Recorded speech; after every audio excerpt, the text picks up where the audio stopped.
is going on, everybody? Welcome to another edition of Famine Studios Live. I feel naked without my hat. It's over there. But today we are going to be doing some trash bashing, some kit bashing, I guess, whatever you want to call it. I'm leaning more towards trash bashing because, well, I'm going to be using a lot of garbage and recycled pieces and things, parts from here and there, greeblies, cardboard cutouts, you name it, I'm going to use it. Um, Essentially, I just posted a figure today, and yes, Bjorn, it is live. So I posted a figure today that I had made, which is this lovely little Ewok chieftain. I'm calling him the sole proprietor. He is a single little Ewok guy, and he just lives in his own little world and goes around and collects big parts. That was my thing for him, is he wants big pieces of scrap, big items, ships, engines. He doesn't fool around with no problem. He doesn't fool around with small things like speeder bikes, unless there's something really shiny on it that he wants. But I created this little guy, and I was like, okay, it's got to have a vehicle. And initially, I was like, oh, maybe I'll give him a four-wheeler. That didn't sit with me. And then I was like, okay, well, maybe we'll give him a dinosaur, or another big beast. And again, I was like, man, that doesn't sound good. Then I was thinking about doing like a Master Blaster type thing where he has somebody whose back he rides on. It still didn't sit with me. And then I was like, well, I got all these vehicles and stuff. I've been picking up dollar vehicles here and there from the dollar store, from the flea market, pretty much anything $1, $2 I've been scooping up for parts and kit bashing. And I had come across this, I think this is from Ben 10, this weird tank, right? And it's got, a great profile. It's got a triangle barrel, which I like weird things, like triangle barrels. These types of shapes excite me. They're abnormal, they're different. And so I was like, all right, cool. And I picked that up and I threw it in a bin. Didn't think much of it, but then I got to thinking here while I was making this guy, like, maybe he'll cruise around in this. He uses the big gun to, take out, uses the ion cannon to knock a ship right out of the air, or knock a missile, maybe. Who knows? And I was like, okay, cool. There's that. And then I got thinking, damn, I have an ATST pile of parts. I had done a diorama years ago, and it was a abandoned ATST and like an Endor. And some of the pieces were gone, so all I've got is essentially what are we going to call this? The cabin of the ATST, the head of the chicken walker. But I got to thinking, okay, like, maybe this little bastard lives in here, because that's what I had originally planned for my diorama, is that the Imperial guy was going to live in this thing in the middle of Endor by himself. But I got this. I started looking at the profile, and I was like, okay, those are like two big tusks, right? And then I was like, well, I've got this ATST, and so I pulled that off, and I can get these off, with guns off the sides. I was like, all right, well, let's place that on there, and damn near perfectly, the tusks of the armor right over the center of that. It sits like a head almost. And I'm like, okay, so that's going to be his little rolling fortress. And I was like, all right, well, he is an Ewok. There's a lot of area that's desert on Gimmick and sand around the starport. So I was like, okay, he's going to have rolling wheels, right? So, I mean, it's going to be a sand crawler, but I also kind of wanted this thing to be like also a tank. So now we've got our tank, but also I'm going to put a lot of wares and things like that. Maybe a canopy off the back with like a tarp hold up, so when he parks somewhere, he can back it into whatever spot he wants, roll the canopy over, and This little sail going on. I wanted something strong enough to drag, like perfect, big tank, yeah, extra drag, but also heavy enough to when he starts shooting at somebody and they fire back, he's got defense. So these are the two pieces that I'm set on, right? Like these are the two that I know I'm going to use. And then I've got a lot of these came warped. I ordered a thing from Amazon. They sent me a bunch of these fence pieces, but for whatever reason inside the box they were warped. And this one I've kind of straightened out, but I'd rather use it. And it's got like plate metal down on the bottom. It's got this fence material, some of these quote wires, but I think I can use those for other things. Excuse me. These wannabe lights, I could paint those up to be like lights or some type of vents on the front of this thing. I had that. And then just off the side, you guys have seen them in videos before, I have boxes of plastic greeblies, bits and pieces off of other toys, stuff like this that I saved. It's like a, it's just a random beam, right? Well, what am I going to do with it? I don't know, but I have it, so, and I'm sure you guys who are customizers, a lot of you probably have parts like this laying around. So I started drafting up a drawing. I'm not I almost just said I'm not an artist, but I am an artist. But you guys get what I'm trying to say. I'm not the best when it comes to hand drawing, sci-fi spaceships and things like that. I really have to sit with a ruler and take my time. But we've got our little design, right? I know I want to armor the sides, hang some things off of there, some bags and some bundles. We've got this fencing. Maybe we can, cut a piece of that. I have some sticky EVA foam. I've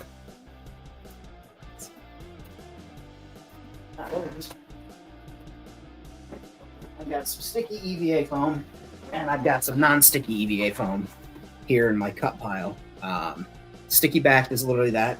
This isn't sticky back, but we can make it stick with super glue or tack, Eileen's quick tack.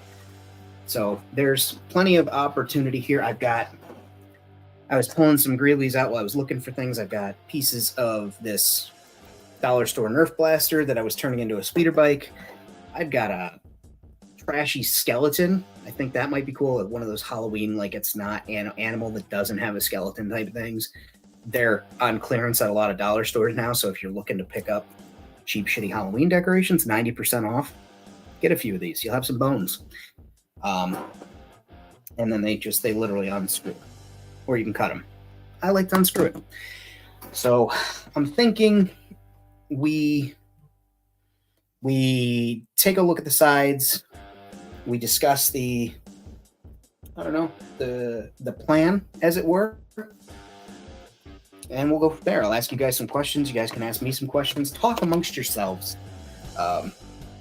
We can certainly come up with some things. So one of the key features that I wanted for this is I want this thing to be, beefy, right? Almost like overbuilt, because this Jawa doesn't know any better. He's the only Jawa that runs in his little clan, which is his own little clan. And so he, maybe overbuilds everything to compensate for the fact that he doesn't have a crew, right? He might have a droid. I haven't decided that yet. But I'm thinking that's a great profile. But flip side is I have all this space inside here. What's up, Red? I have all that space inside of there. You can put that in there, and there's that much space left over. So that's a good measure. I thought about sealing it off. I could just seal it off, and then my thought was maybe affix this to the bottom to give that some height, to make it look really weird, like, just a rolling head through the desert on tracks.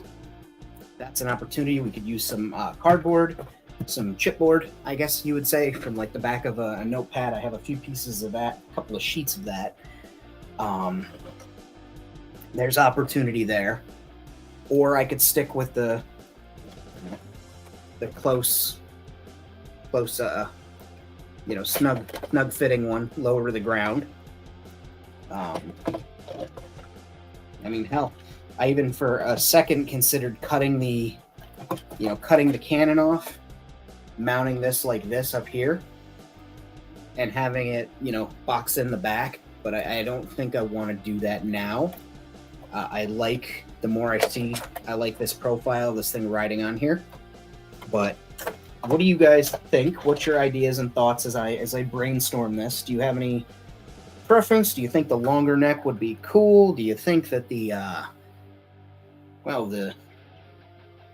just the overall shape could change? Like I'm taking any ideas and to hear and listen to them. I'm going to tighten this screw up here, even though it's not a critical item. It looks better the second way I showed, which is with the tall neck. So that would be like this goofy ass, whatever this is here, on there, and then it would sit taller in the profile. Is that what you mean? Can you tell it's been a Monday? Hey, Jason, how's it going? We are building basically a sandcrawler type war machine for a Jawa. I wanted something that was a little more intense, that could take down a starship if it needed. Well, not a starship, but a starship could take down an X-wing or a TIE fighter or Razor Crest, something that it wants to scrap parts from. Doesn't need a whole crew to operate.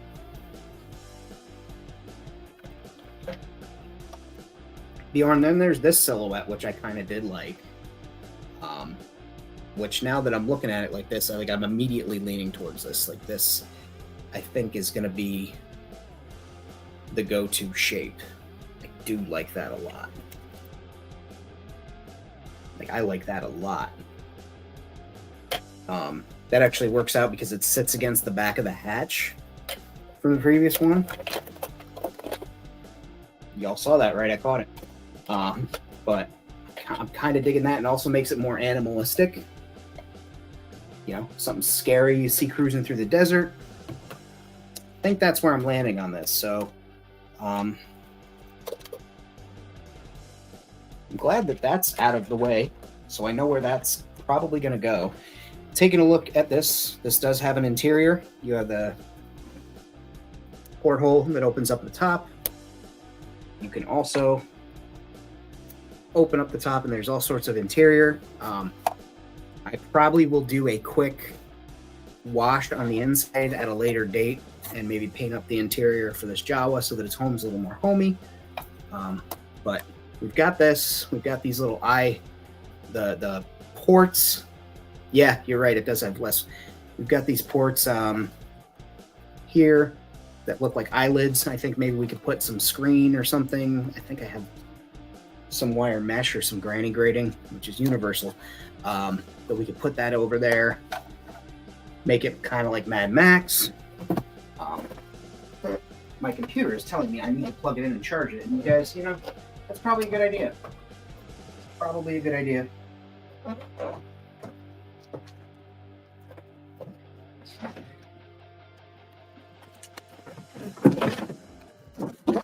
Did I knock something over? Yes, I did. Did I break something? It's possible.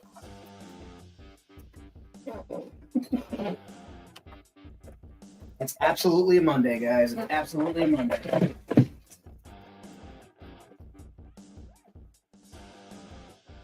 Right.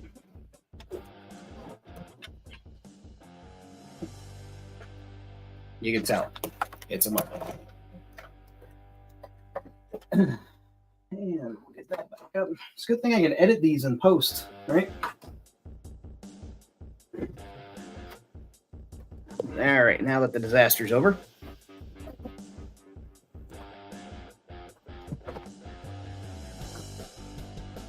I'm going to... Let's work on the body. I want to keep the little top hatch as it is, but maybe add something of visual interest to it. Something with a handle, and we also have these holes where the railing used to be on the top.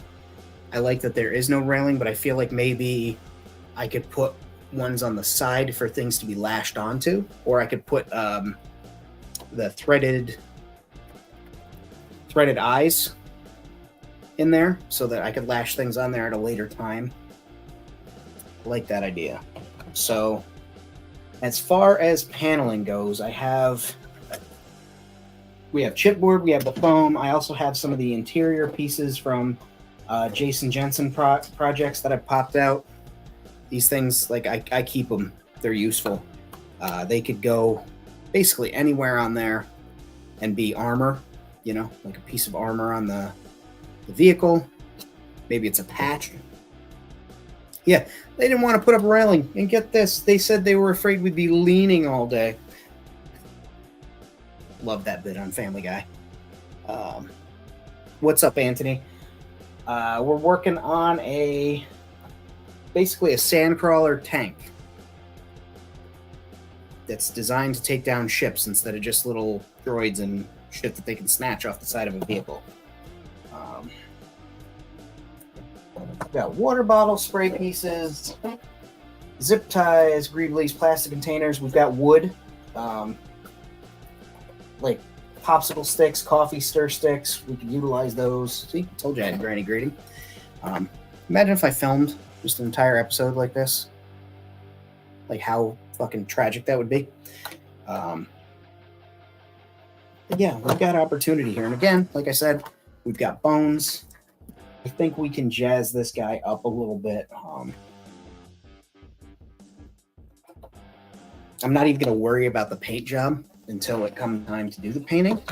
But for now, I'm going to bust out our dear friend, baking soda. And our other dear friend, which is Steven Superglue.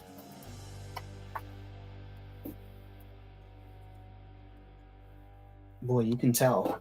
I've been prepared for this video. It has been a day. I was like, I know how I will correct my work stress-filled day.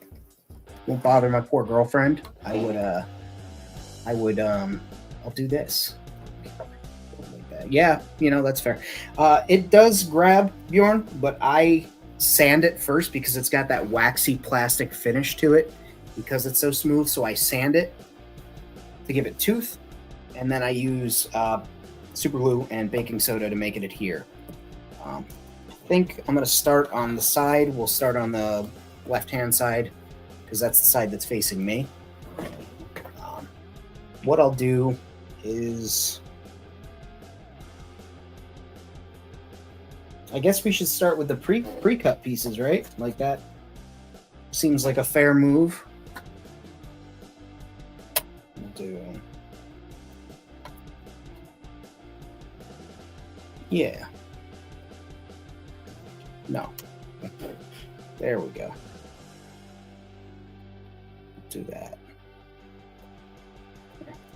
So I don't even think I'm going to need the baking soda on this part.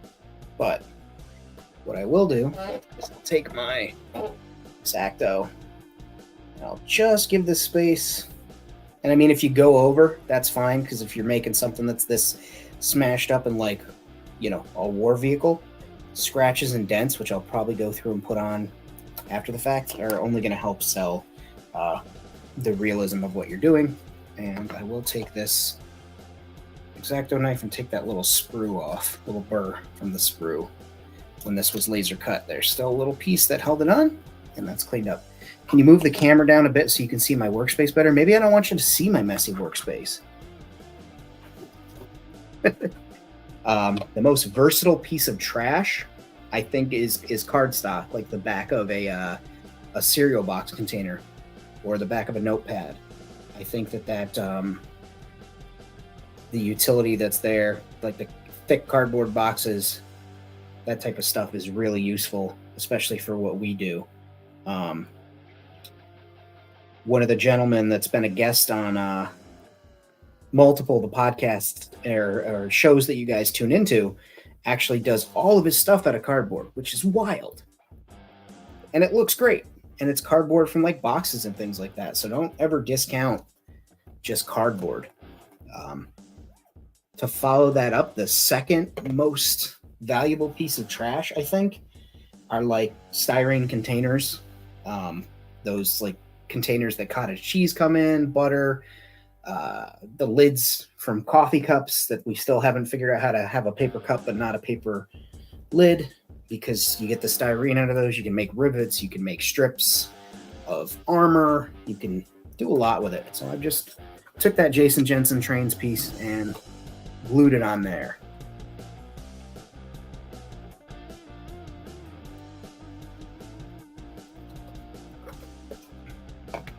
So I think I'll do another piece. Yeah, let's cut some pieces of EVA foam. Remember, I'll use the sticky stuff first. That way you guys can see if you haven't seen me use it in my other videos. Because I always cut my foam, or I always try to remember to cut my foam with a sharp blade. You are going to have less tears, less snags, less issues if you use a very sharp knife. This is my Smith's sharpener. I have several of these. I love it. Basically, you just take your X-Acto blade or your safety blade, drag it through the coarse to get all the bigger burrs off of it, and the fine to sharpen it up. I'm not going to go for a specific shape here, but I am going to try and keep as straight edges as I can. So we'll go a little bit there, and then I'll just take it in at an angle. And to further, we'll do it a little. We'll do a little bit more. We'll make it look more like a random panel of something, or like a random piece of metal. I'll bevel, and that's when you cut at a 45-degree angle away from yourself. 45-degree angle away from yourself. Remember, we just sharpened this, cutting away from ourselves. And I'll bevel it at a 45-degree angle away from myself. And I'm just letting the knife do the cutting. I'm not putting pressure on. I'm not pushing. And that will add a little substance and depth. See? And that's nothing major, right? Like, you wouldn't, go crazy if you didn't notice that, but once all the paint and primer's on and there's like rivet details on, that shit'll stand out. And dry brushing too. And then you just literally peel the back off like a Band-Aid or a sticker. I don't know why I said Band-Aid first. I guess because we were talking about cutting towards ourselves or cutting away from ourselves. And you stick it on. And I'm going to stick that on right there on the side. All right. And then you just go ahead and push down. And now I'm actually going to take that knife that I should have put the blade away. When I did that, I'm going to cut that a little bit more. So I just want that piece off right there. Good. That's done. Maybe. Allegedly. And trim that little bit of lip there. All right. Get that out of here. Nice, nice. So we got that on there. We'll do rivets after we get all the other pieces of armor on there. I want to put a piece from this section of paneling here. And not a problem, Bjorn, not a problem. We'll do a piece that goes from here down to here, and later we'll make it look like it was welded on. So I'm just going to use, in fact, to make that, I'm going to take a piece of this gray. I'm just going to cut a big swath of it off of here. Nothing too major, just enough so that you can see me working with it and I don't have to have this as wide as my torso piece of foam in the way. Is that material on Amazon? Yes, they are. Jason, I can actually get the link and put it in the show notes, or I can message you on Instagram, but it's just sticky EVA foam, sticky backed EVA foam. I used it in cosplay. It's found another life in my model making and craft making. Super glue works a treat with it. If you want to stick the foam to itself, you can use contact cement. Wear a respirator if you do. I spent some years not wearing a respirator. Did not help my lifespan. I'm certain of it.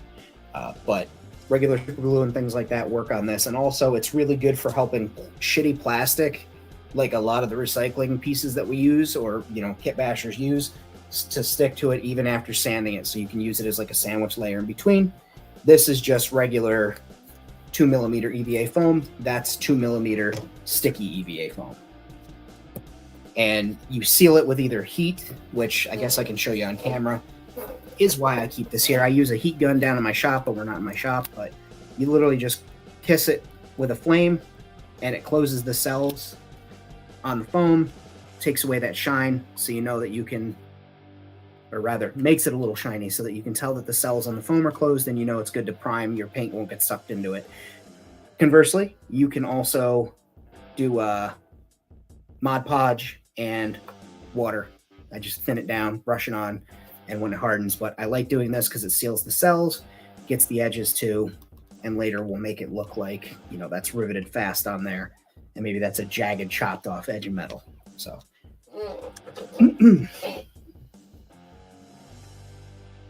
gotta get a producer so that they can just drop it in the chat. All right, so like I said, I'm gonna make a piece that goes from here down to here. So we'll just do a strip. We'll say we'll go 1/16 of an inch, or 1/8 of an inch, I guess that would be. I don't know how big an inch is. I have a cutting mat in front of me that could tell me, but I'm not going to look. Why would I do that? All right. And again, just letting the knife drag. And you see how that started to snag? Foam will dull your knives so quick, right? Foam will dull your knives quickly, which is why I keep a sharpener. And again, I just go down the coarse and I go down the fine. Back before Bill Duran of Punished Props actually turned me on to using the sharpener all the time, and a lot of people in the cosplay community, we were going through these blades. And I, as an artist, as a lot of you guys who are artists and creators, you know that consumables can get expensive after a while. And you go to Harbor Freight and you buy those packs of blades, and they're, $3 or $4. If you're making a big costume, if you're making a giant costume, or armor, or even if you're cutting up foam blocks from, I know, Anthony, trust me, if you're building a diorama out of foam and you're not using a hot knife cutter, your chances are you're using one of these. That'll dull your blade up too. Constantly having to change it. Well, now you can make your blade last. I had a blade the year before, so 2019, before COVID popped off. I used a blade for 5 costumes, sharpening it every time I used it, sharpening it in between cuts. 5 costumes. I made custom boots for somebody from a game, from an anime. I had made armor for a friend. I made a part of a Halloween costume for somebody. I had worked on my costumes. I built props with it for my thing,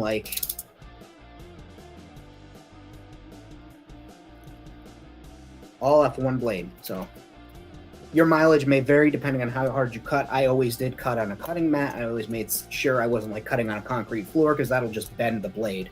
But for that price, you've cut the cost of expenses there.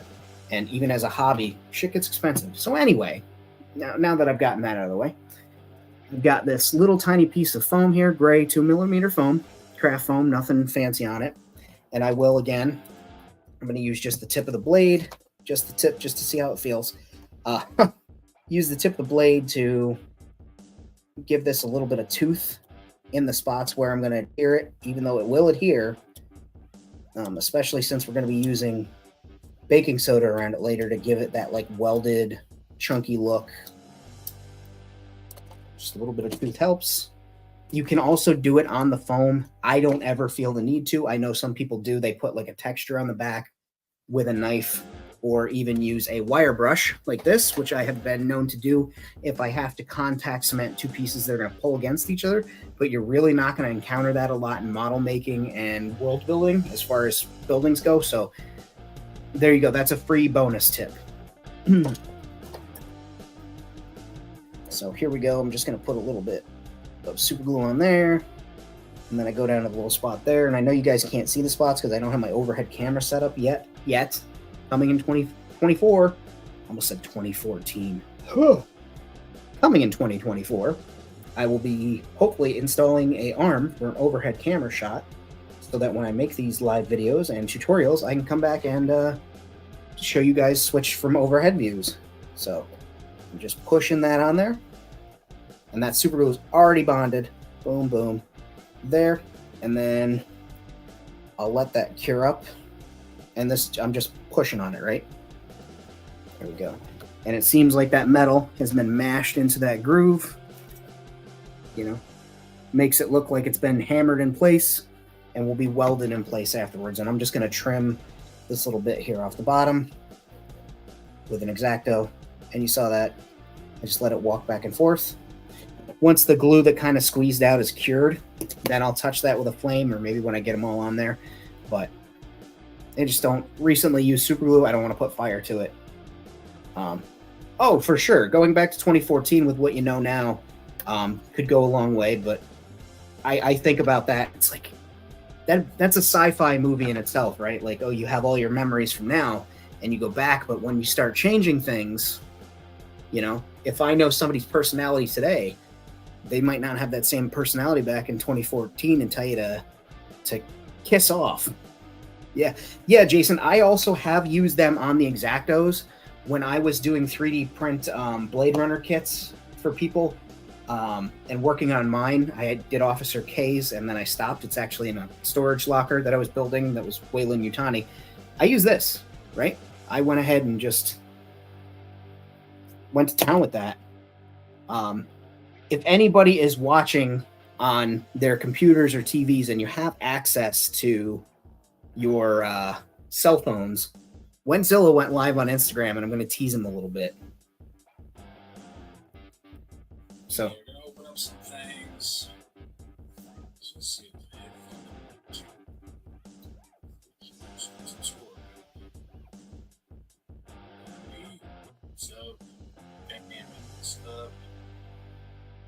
I don't know if you guys can hear me. Got to give him a hard time because he's, you know, streaming at the same time as me. Let's see. Do you want to jump in, baby? Eddie should be here. All right, but anyway. We'll see how this actually works. You're live right now on YouTube. I didn't know what time you were. Had to tease him. But yeah, so I've started to do, you know better. Thank you, Elfman. And there you go. Eshelman, my goodness, I'm going to get it right. Eshelman, you are and were very large in cosplay. You did a lot of leather work, having a sharp knife cutting through materials that are perfect, right? Like, you want to have that sharp knife. I was just telling everybody how I constantly sharpen my blades when I work on cutting foam. I'm using 2mm foam to use it for model making, to show off how you can utilize the 2mm foam on builds as well as cosplay. The cosplay part's just a bonus for them, but I always use my my Smith sharpener. I also have, and you see I put the neon on there. That's to make it easy to spot when you drop it on the ground, right? I have another one that was actually a hunting knife sharpener or a fishing knife sharpener for boning knives, basically from Smith's, that I picked up for $3 or $4, and I keep that there because I truly believe two items is one item and one item is nothing. So if you have two sharpeners, you won't be missing one. If you have several knives, you won't be missing when you set it down, but I want it visual. Yeah, there you go. You sharpen yours, though. That's a great thing. And now we have this extra piece. I kind of want to put it in a different spot, right? We'll save that piece. I'm real bad for this. Down in my workshop, I actually have a tote, a Rubbermaid clear plastic. Boy, I am not a professional at all. I'm real bad for this. I have like a Rubbermaid tote full of scraps like this from costume making pieces, you know, working on people's props. Maybe a little bigger and probably a lot thicker, but yeah. Let's see. What else can we add? I have some greeblies here I was just looking at. You can see my workstation's a mess. I was trying to organize it. It was way less messy than it is, but of course I started to organize it, so here we are. I've got this greebly, and I thought it was weird, and this texture it would have on it is really going to pick up when it's dry brushed and weathered, so I'm just going to take a nail file, thank you, and just give that some tooth, the back of it, because it's that kind of shiny plastic. I'll also go around to areas where the paint or whatever we put on here, whether it's be washes or dry brush. I'm leaning towards dry brush and then washes. But now that's got some tooth on the back, so that'll help it adhere better. Let's see. Take this guy, set it here so I can have it closer to me.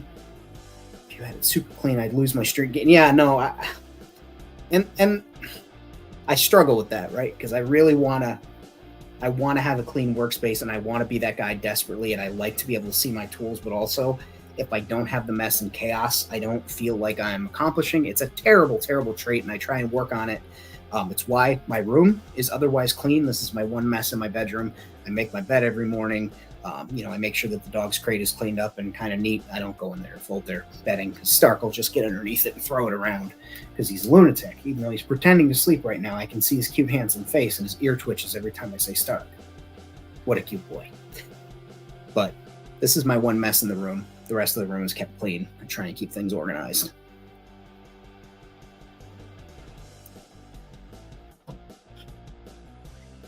So much scrap leather and big finish siding of oxblood that I was bequeathed to the SCA. Yeah, that'll happen too. Is you clean everything up and you put it away, and then you lose track of where it is. That's one of the things that I learned about my ADD is gotta have your area, a certain way, or the way that it was previously, or else you start to feel like you misplace things or you're losing track of them. So I get that. That greebly I want to put on the back, right? Yeah, there's like a little groove right here on that. Let's see if I can get it to show up better. There's a little groove there, and this can actually key over that and slide in because there's a fork on whatever this is. I think this was a ratchet joint from something, but I think that'll be a neat little thing, and I'll add a little bit of tooth there.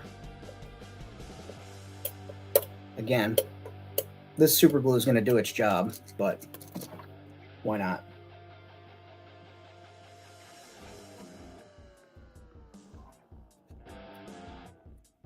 So much. I'm in a weird place with like real leather. I try my hardest not to buy real leather unless it's like second or third hand. I try and pick things up off the side of the road, like when somebody throws out a couch and there's like a hole in the cushion or something, but it's a leather couch. I will take out my pocket knife and skin that like it was a side of roadkill on the side of the road, and I was trying to poach an animal skin, and take all the leather off of there, because that's free leather that's getting another life. It's getting another use. It's not just going to go sit in a dump. So I try and scoop that up when the opportunity comes, like I have this here, which I'm saving for a video. It'll be a video and not a live, because I am not a leather worker, so I really have to get there. But it's a backpack that I had made for my best friend Heidi, when she was Lara Croft. For cosplay, I actually posted a picture of me as Kylo Ren with her Lara Croft, but I'd pick this bag up secondhand, or maybe she did. This will be the third or fourth use of this bag, and I'm going to take some of this leather and make it into saddles for some of the bigger animals that get ridden around Gimmick. Also make some seat covers for some of the speeders and projects I'm working on. We'll put this to work. And also there's the straps, which are an opportunity for use. The metal buckles, I'll probably save those for cosplay specifically, or fixing clothes. There's a lot of opportunity in this little bag here. And also the inside is lined with like a silky brown material. Could be used for capes, could be used for, again, cushion lining. I like to recycle. You guys know I like to do things on the cheap. I'm a slut for savings, and that'll be one of those things that I utilize for savings. But yeah, I stuck that on there because I thought it would be neat and would key in really nicely there. Gonna go back to the side we were working on. I want to put some more things on there. I have this little button and panel. It's like on a computer chip though, and I don't want the chip part there. So let me take my pliers and see if we can pop it Yeah, exactly, Dave. That's exactly what it looks like. Everybody who's watching now, when you're done, go subscribe to Dave. He does awesome like music effects and plays music on his channel and uses all these fucking pedals that are like, oh man, that looks like something I'd like to learn how to do, and then I never do. He does a great job at it and makes some really cool music. Maybe you can make some Western. I lost the piece that I wanted. Some Western inspired ambient sounds with your crazy tech, and then we'll set it to a video of me hunting down couches on the side of the road, skinning it like Red Dead Redemption. I've got the hat. You know, I've got multiple cowboy hats. I'm actually going to be doing a custom Denzian of Star Wars cosplay that I'll be working on, and I'll go ahead and turn that hat into a Star Wars, maybe a red inspired hat. Yes, I did, Bjorn. I did see the trailer for Shogun, and it looks really good. My main worry is we're closing up on the holiday season here, and the writer's strike is going on, and I know that's one of the moves that one of the last moves that the network has, right, is to start releasing shows that they've been sitting on. And if I heard correctly, they've been sitting on the Shogun trailer for a while because they weren't sure they were going to run it. That leads me to believe it might not be the best show. That said, the trailer looked amazing. There it is. The trailer looked amazing, and I'm hoping that the show is good. Of course, Dave. And also, like, if you want somebody to talk Tolkien lore with, that's the man. Like, most of what I learned from Lord of the Rings that I didn't know from the movies, I learned through Dave passively, like I absorbed it through osmosis with just his Lord of the Ring knowledge. There's more than one ring.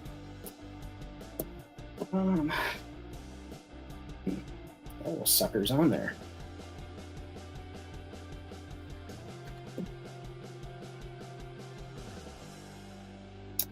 There we go. Old Famine figured it out. You just had to be strong and brave.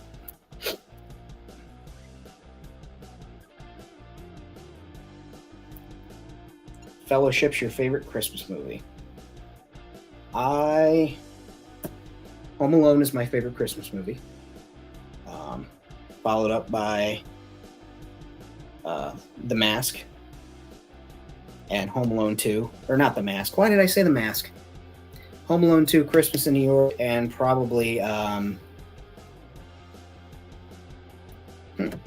Well, now, I mean, Spider-Man No Way Home is a Christmas movie.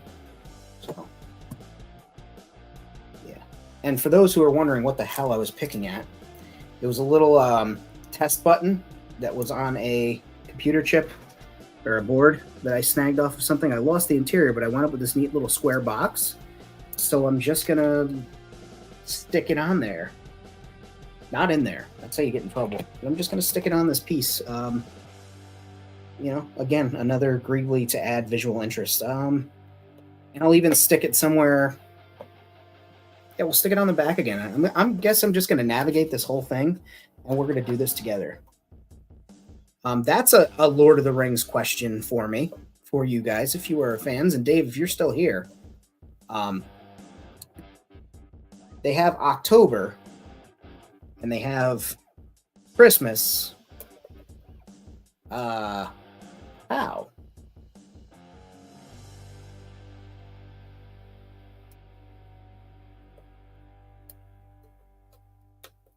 right.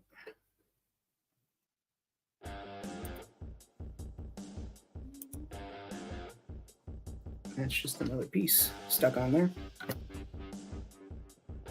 And what I'll do to save you guys my insane rambling is if I use a new piece of something, I will let you know that I'm putting it there.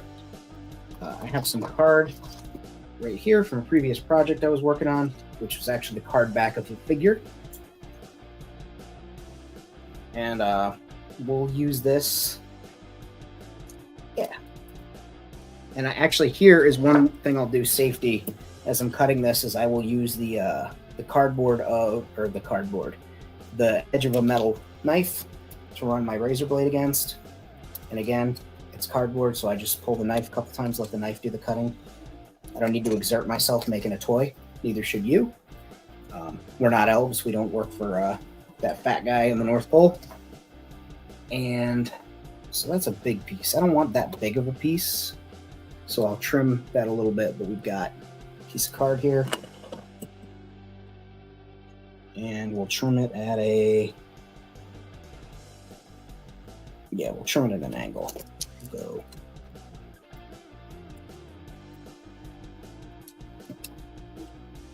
Probably a 75-degree angle.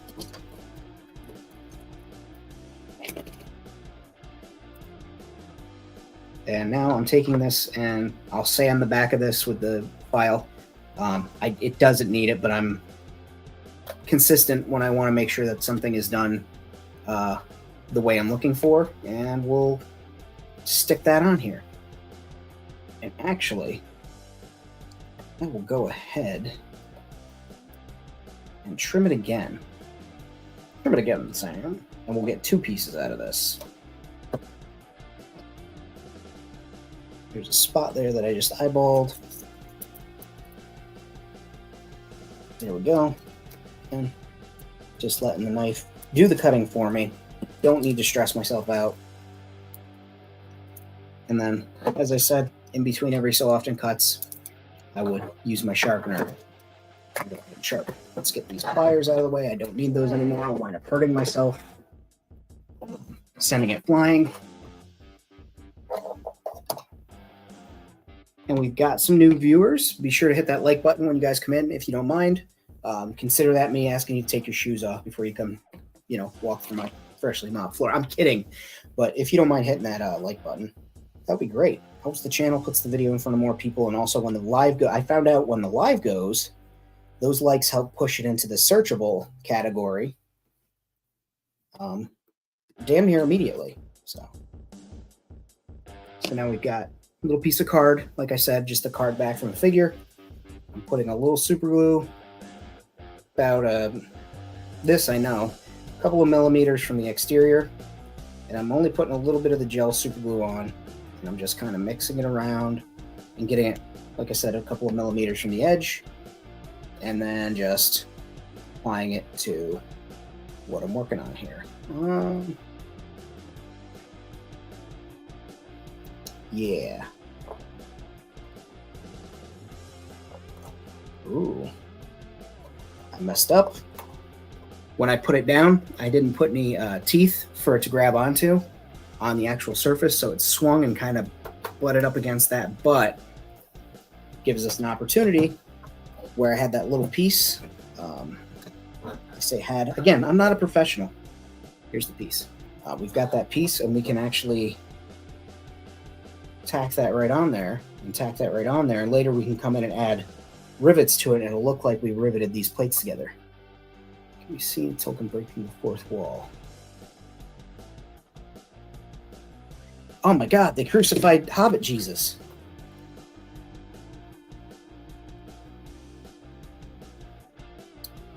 Maybe it was an elf.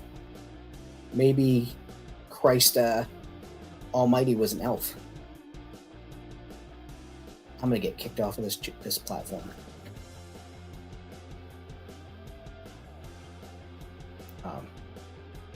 I knew somebody who was a creator on this platform about 10 years ago when it first really started to pop off and people were making buku dollars. Was a non-problematic streamer and never cursed on his channel, never used bad words. And the second he made a joke about bearded baby Jesus there, boy howdy, did they try and ruin him. And that's some weird shit. That's what they said.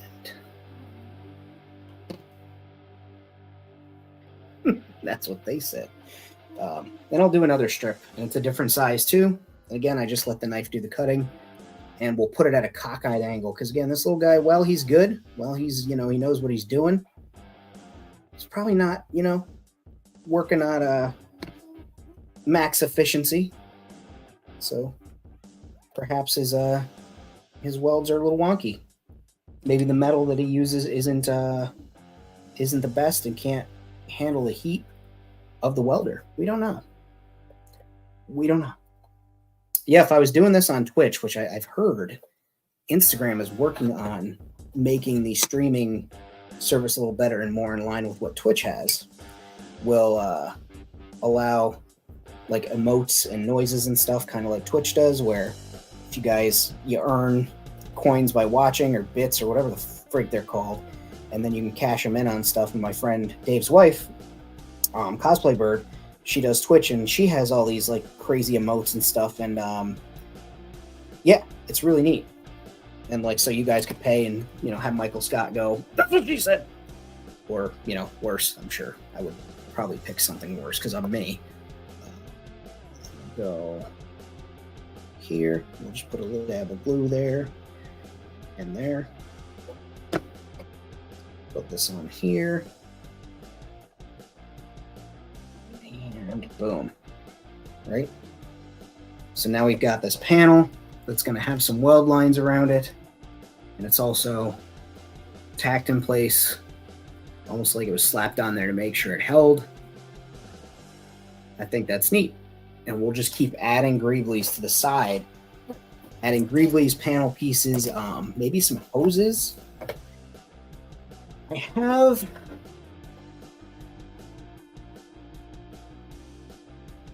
an idea. I mentioned this piece earlier and we haven't even touched it. So let's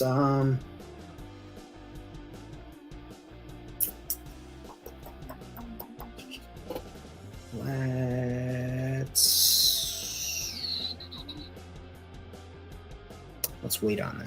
I have an idea for this, but it's going to have to be like one of the last pieces we put in. What I don't have to wait on is I save these from the Chatmay toys that you get at Walmart, where they get the there's like a sprue full of guns and stuff in it, and it's like zip tied to the package. Eshelman, thank you so much. Everybody go look towards Eshelman's channel. I believe he's going to make an announcement when he's got some exciting products up on his website, but he was doing some leather stuff, so check that out.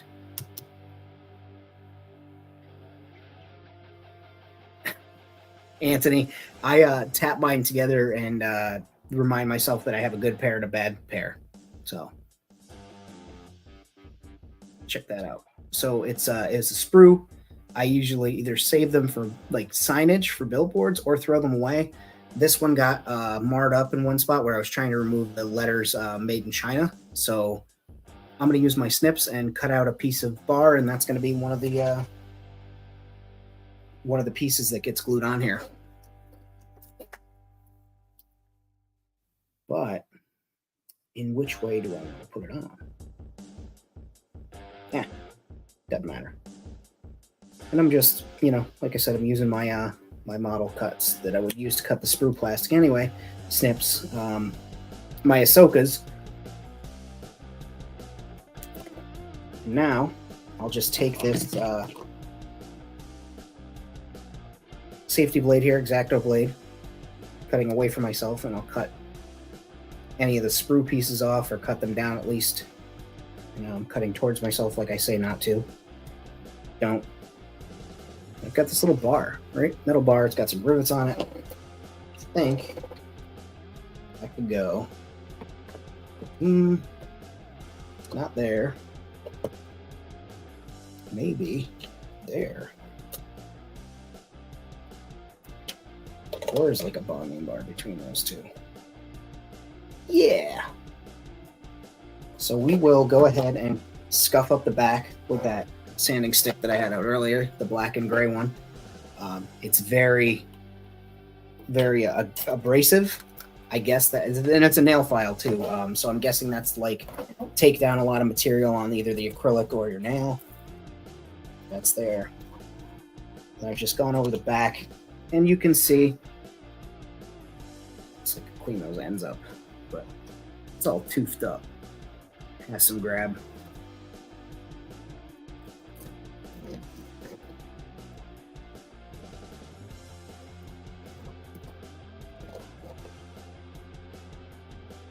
What were they giving away tickets or?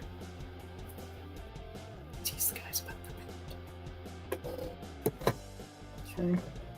So I've got my super glue right here. And I'm gonna just do a little there, a little there.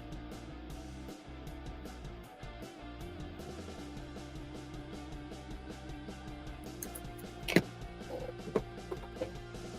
just gonna line these up with pieces in the back, center them, push them down, boom. That's on there. And we're adding more details to the back, right? And then also that creates a point where I can drop a line through later if I want to.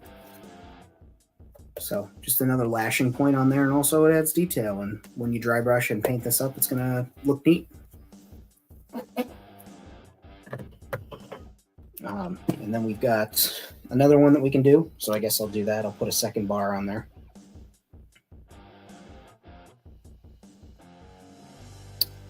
Okay.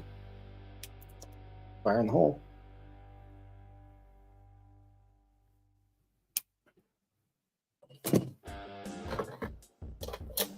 And I can put that there. But if I want it to be another attach point, I can also. No, I like that up there. It's almost like it matches, right? So we'll run this over the nail file, the sanding stick, the emery board, whatever you want to call it. It's not my job to tell you what to call it. I just go by the item when I go in the store and pick it up off the shelf. But soundboard from Madison. Oh.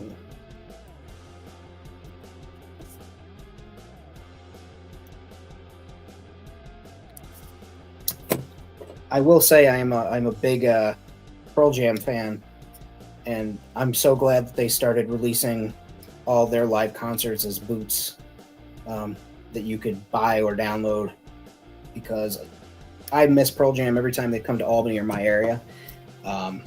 They are entirely too expensive.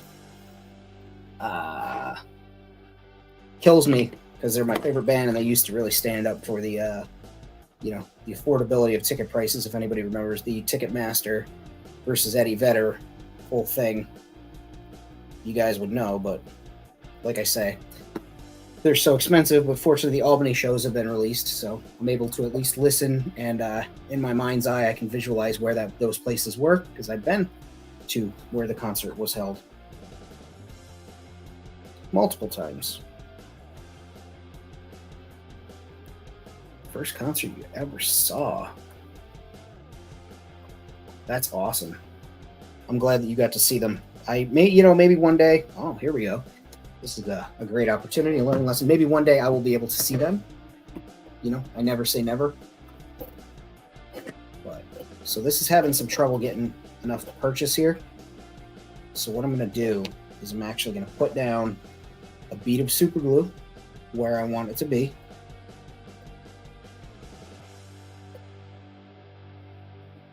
This is gel, so this will be good. I've got that on there. I don't know if you can see. And then I'm going to take this little thing, drop it on there, spread the gel around a little bit, and then I'm going to take this baking soda.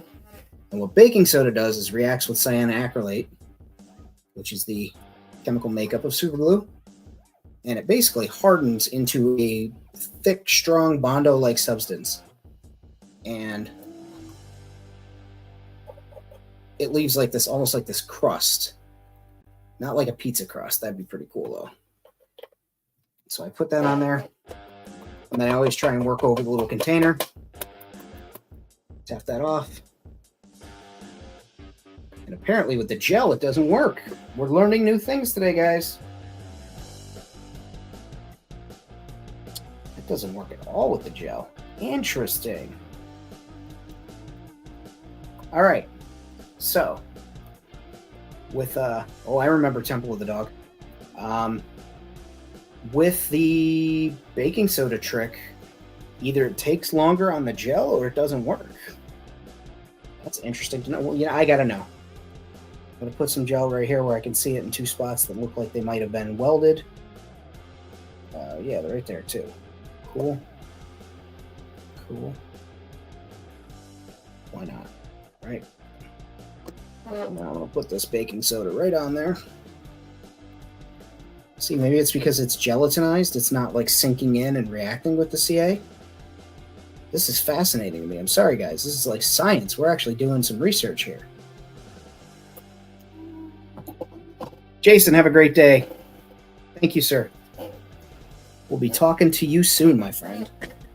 Everybody who doesn't know, Jason is our guest this coming week on World Makers Consortium on Friday, 8 p.m. Eastern Time.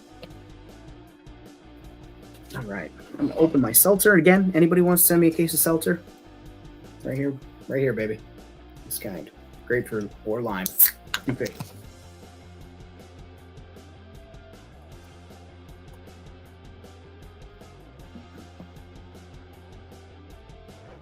My first concert was, and I'm not talking, like mom took you to the county fair to see Uncle Phooey's Milk Jug Band or whatever. Mine was Ozzy Osbourne, Mushroomhead, and Rob Zombie. Or maybe it was Mudvayne. I think it was Mudvayne and Rob Zombie. And let me tell you, what a show that was that blew 13-year-old Fammon's mind. It was actually right after 9/11. If everybody remembers, everybody was being like super patriotic. Even people who weren't from America were, doing what they could for the 9/11 Fund, Pennsylvania, Washington, D.C. And Ozzy turned the Oz Bless America tour into the Merry Mayhem tour into the Oz Bless America tour, where he raised funds for first responders and all that fun stuff. And I had gotten to go see them at the Times Union Center, and it was fucking awesome. He was a fantastic live act. And this was back when he was all fucked up on the medicine that his doctors were prescribing to him. And what was insane to me was that Ozzy, anybody who's wondering, I'm taking that piece of cardstock and I am using the X-Acto knife just to give it a little bit of tooth on the back, scoring a crisscross pattern into it, much like that granny grain, it looks like. But anyhow, back to my Ozzy story. He was all fucked up on medication. It's been public knowledge. There's been lawsuits and stuff, but he would get up to that microphone and speak, and it was tough, right? It was tough to listen to. Like all the jokes and the memes, like, oh, Sean. It was just like that. But when he sang, and it wasn't pre-recorded, when he sang, his voice was so clear. Whether it be muscle memory or just the sheer level of talent, that motherfucker could sing and go. And just as soon as he would stop and start talking, it was really wild. But like, got to hear Zakk Wylde play the Star Spangled Banner on guitar. It was just a really cool concert. And Rob Zombie, he's got Dragula the car, and there's stilt walkers and women with like pasties over their nipples, and just I couldn't think of what I was allowed to say on here, so I just said one of probably the banned words. So they won't show this. You should like this. But like, on stilts and topless with their asses, it was great. It's just fantastic. Tiny me, mind blown. Really enjoyed it. And that kind of like opened up the world of concerts for me. Yeah. I'm going to put that right there, which you can't see because my big thumb is in the way. Like right there and right over there. And I'll just do some toothing up of that area right now.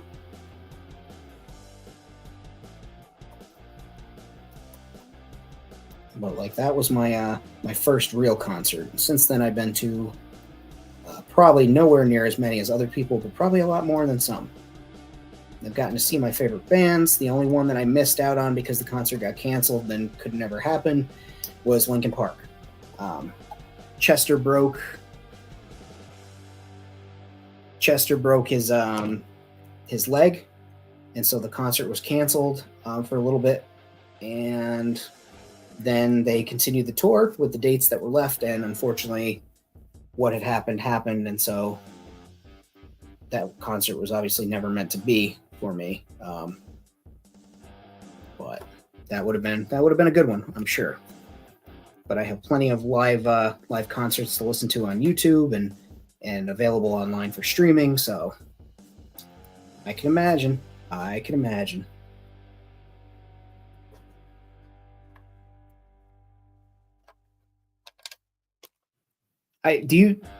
don't have 2 to 3 jobs now, do you? Because that's fucking impressive if you do. If I might say so myself, like that's. Whew. I don't know how you do it. I have this bag of Greeblies too while we're working, and they're leftover wood sprues and particle board sprues from Jason Jensen stuff, and then some particle board shapes from working on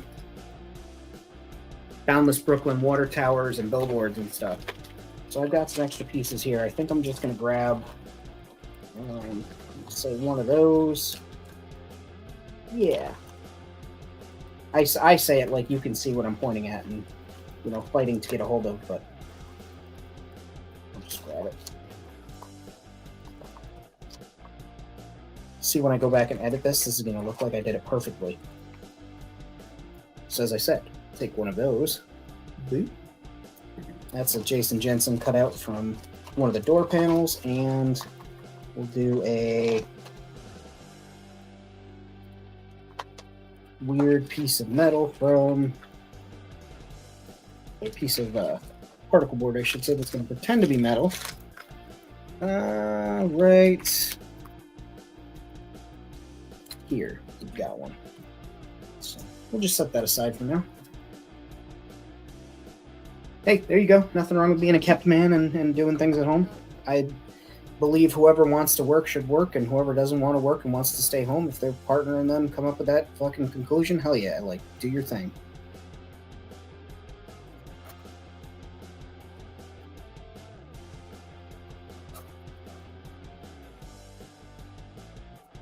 Honestly, I wish more people could, just enjoy what they want to enjoy at home. If they want to work from home, they can.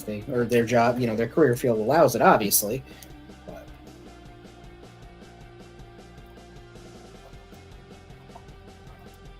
give this a little bit of tooth here again. I could sand this spot, but it's just how I'm doing it,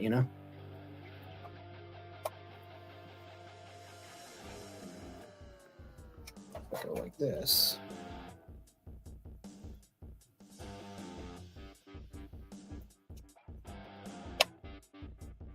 Yeah, I'll do it that way. So I'm just going to put a little super glue.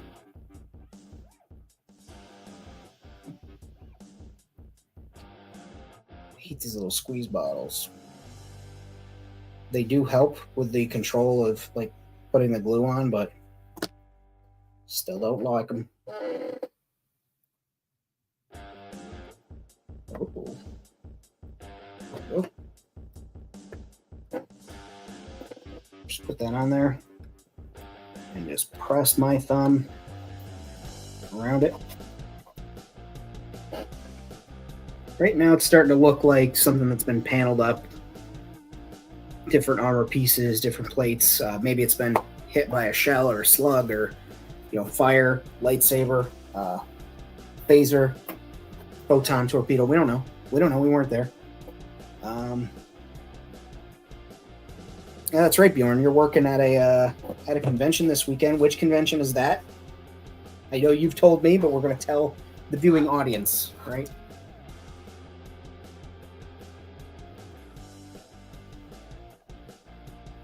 Dude, that's awesome. I absolutely believe that would have happened to me if I'd have stayed at my previous job, if I didn't get let go during the pandemic. Like, it was 10 years. The company was not doing the things that they needed to do. The company showed me a lot of like what they thought of me and what they valued of me as an employee and other people as an employee, and it was just tough to really stay there. And just fortunately, I got let go when the height of the pandemic started, and they had basically worked us all like slaves to back up their product and then let us go. But I'm so glad it did. It's the best thing that ever happened to me. Now I have a better work from home job. It's a lot more great work-life balance, and just glad that I'm not there anymore. That's right. You guys are, there you go. So if any of you wrestling marks or G.I. Joe marks are going to be at the Lawton SuperCon, stop by and see Bjorn at Chucky's booth, and go meet Sergeant Slaughter. Maggot.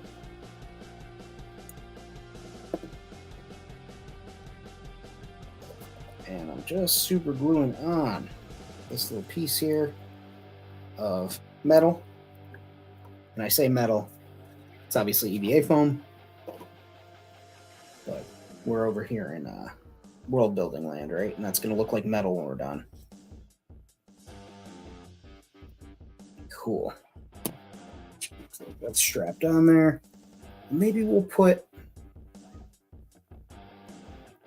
I want another greebly. I want something like a unique shape. Got a bin full of unique shapes here, but I don't want to pick it up. So that just sounds like work.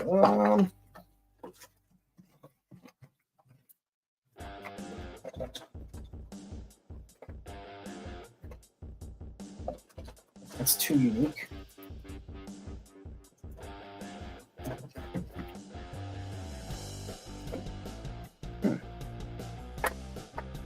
Now that's interesting. You guys are seeing the vision, right? Just a thought. Just a thought. I'll set that aside. I won't even consider it. I won't even consider it. Considering it. Something unique to go on that side. If we had something, we do. We do have something. So I've got some containers full of greeblies, like I said, rivets, all the lovely fun things that a world builder could possibly want while they work on their projects.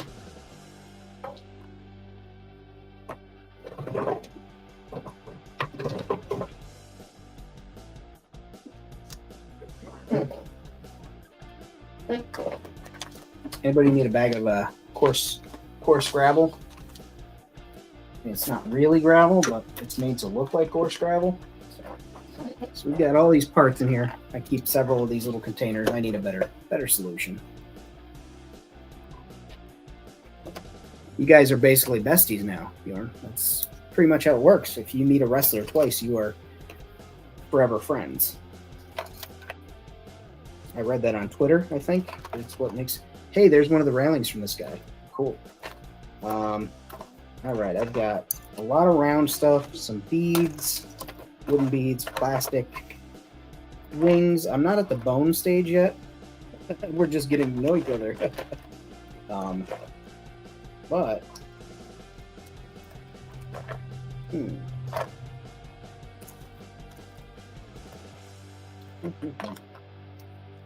we go. There's something small. Work, possibly. I think this was a squeaker toy for a dog's toy, I think. Won't fit on there. Well, maybe.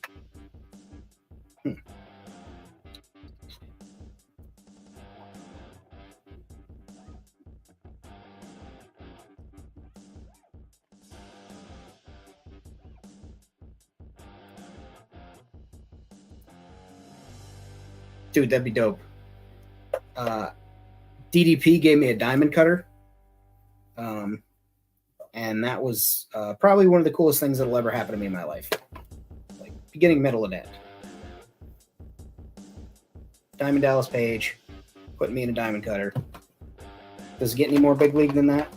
I don't think it does.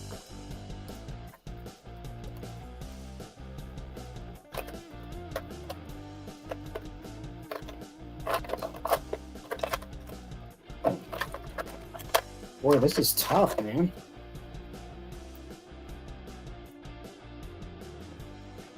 I can't remember what this is. Doesn't matter. I used to have something in this joint. It was a little tub full of like wheels, tires, and stuff, and I don't know where the hell that went to. Let's go back in there. Couldn't tell you where that went. Yeah, DDPY actually saved my life. That's no exaggeration. I used to be I am not in good shape by any stretch of the imagination. So let's just get that out of the way. But DDPY actually saved my life, gave me my flexibility, my mobility back, my self-belief in a lot of things, even though, therapy's there and I'm still working on that. But I absolutely recommend DDPY. It's not a gimmick. It's not just because it's a wrestler. The shit works. It helps people. It's given people the ability to walk again after being diagnosed by doctors who told them that they couldn't, simply because they had never seen it done before. And yeah, shit's legit. Do that. Bjorn's DDP yoga is very helpful, and it's called DDPY. But I did the program during the entire Panini pandemic, during the whole thing, the height of it. How did I have this in here, guys? You're supposed to help me. During the height of what was the pandemic,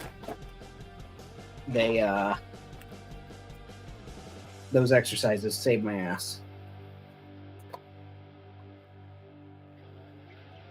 Yeah.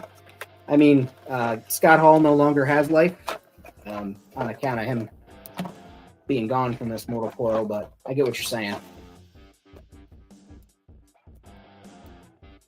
Jake Roberts especially.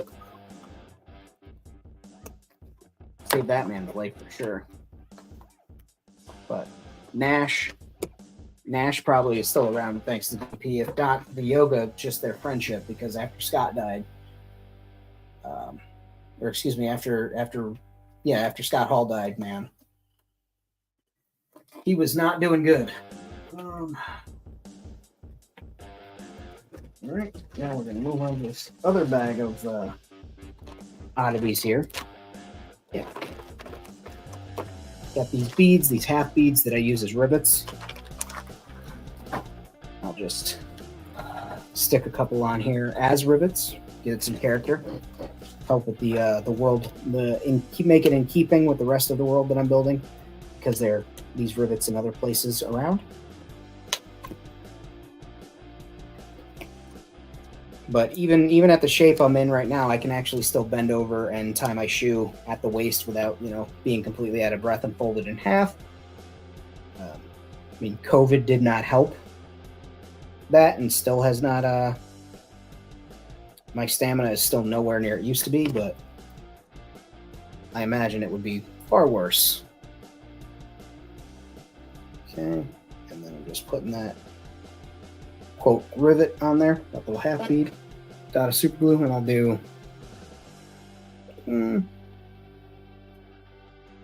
2 more. Because people like visual things of 3s. Yep. Yeah, getting out of bed in the morning, a lot better. And also, just for me, if I need to stop and stretch, I know the correct stretches that are going to help me. I don't have to guess each time, is it this part of my back? Is that part of my back? If I was doing the stretches more regularly, I wouldn't even have to do them as a recovery move for an injury. I could literally just do them as preventative practice, but that's on me to get there. Nothing to do with Paige or any of the thing. It's just I have a commitment problem when it comes to physical fitness.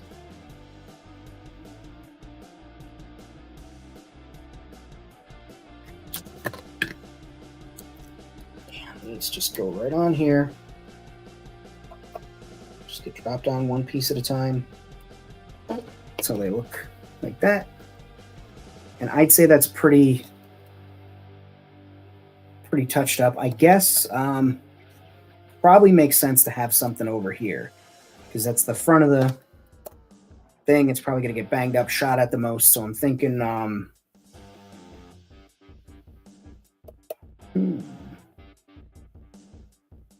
think if we come back to that, I got some ideas I need to mull over. But we'll work on the back now. Maybe keep adding some stuff to this. Put these rivets away for the time being. Let's see. What else do we want to put on the back of that? We want to make it beef it up a little bit, just as a design choice.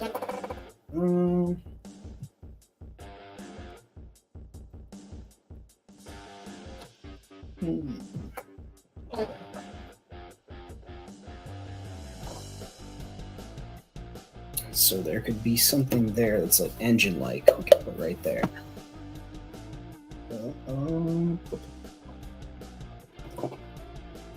Oh, there we go. We have this little grebe. This little greebly that I was saving for something. That'll work. So we will take our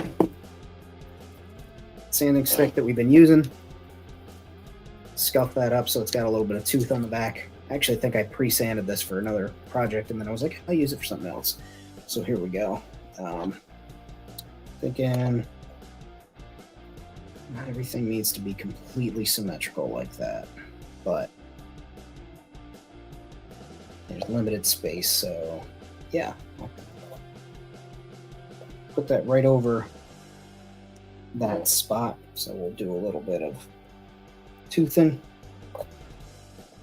right in the area where we want that to stick. Good enough for me.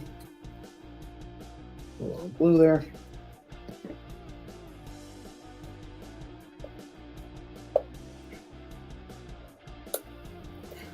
There we go.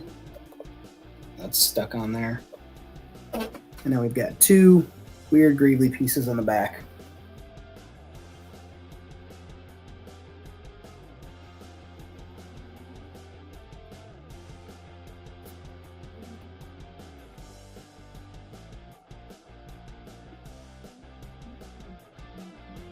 Yeah, I can imagine. I could see weightlifting, being addictive, and not addictive, and then you get the sense that I'm trying to say. It's something that you start to see results and you really want to get wrapped up in and continue focusing on it. I can absolutely see that being a thing, if that is in fact what you're describing. Let's see here. Later we can glue some wires on. But I've got this little stupid cat toy that I rescued. And that was another thing I thought of. Maybe replace that with this. Is there that bubble? Who knows? Yeah, that could. Then again, yeah, I guess my verbiage was correct. I could totally see how that would be addicting. Just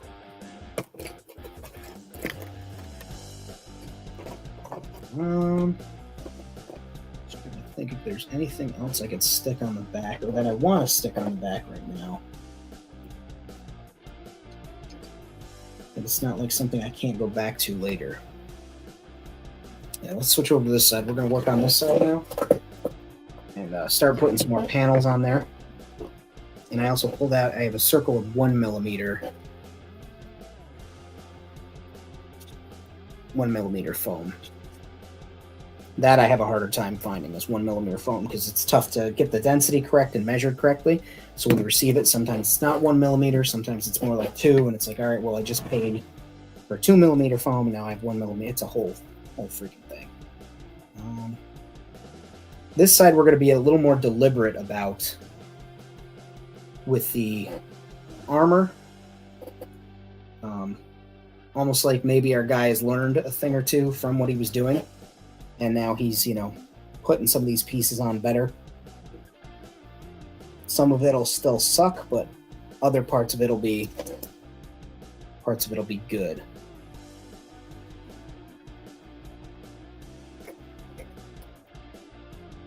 That makes sense.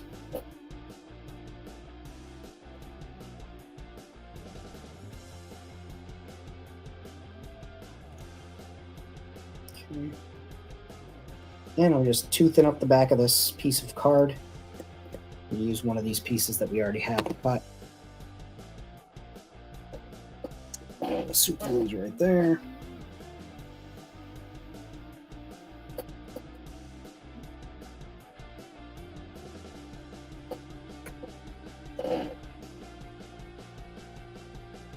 Just a little bit on the back, smeared around.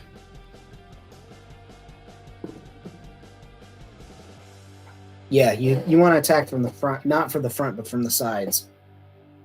This way the Jawa never knew you were there.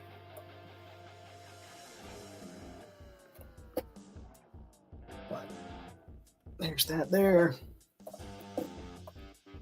And then we'll put I think we'll do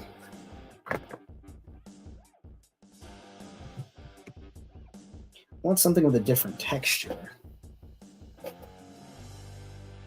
I don't have any corrugated cardboard right now. That shit's, well, I do have corrugated cardboard, but it's not the style that I want to use. I need to get some of that corrugated paper, and I never do. I don't know why.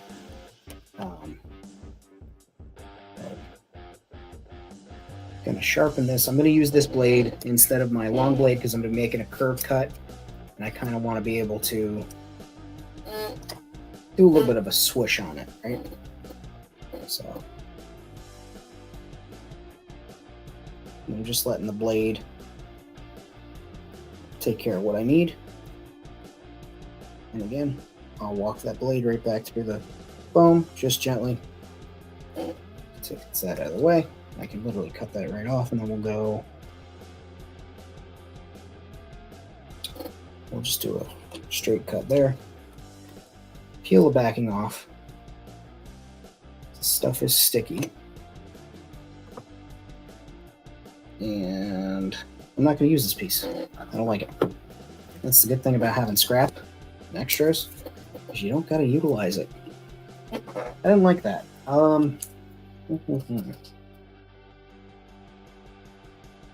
Thinking, whoop, go with that right there. Yeah. So I've got a triangle from the Boundless Brooklyn Water Tower series that I built. Got a couple of videos on those on the channel. If you're into toy dioramas, you know, like you guys are. But if you're into like 1/12 diorama stuff. Although I suppose it could be fudged into modern day 118 or even Old West type stuff if you're looking for like the water tower, because the water tower is designed like a wooden water tower like they have in the city. A lot of places still rely on wooden water towers on their buildings. So and then just push that right on down. A piece. Cool. Tried to get away from me.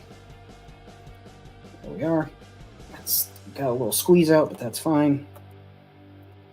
When it cures up, it'll add texture. It'll look like weld beads. Maybe liquid metal. Maybe something's leaking out of there. We don't know. We don't know what these things are made out of. Let's get that pushed down. Actually, that looks like it could use a little bit of glow pumped in there.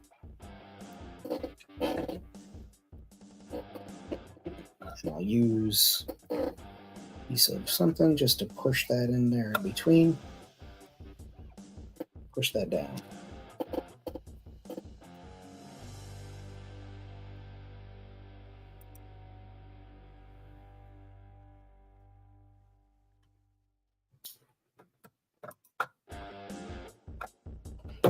Anthony, are you working on anything today as far as world building goes, or like customs? I saw your Predator.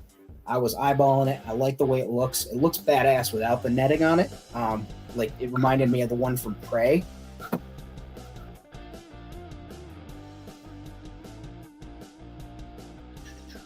Guess we'll do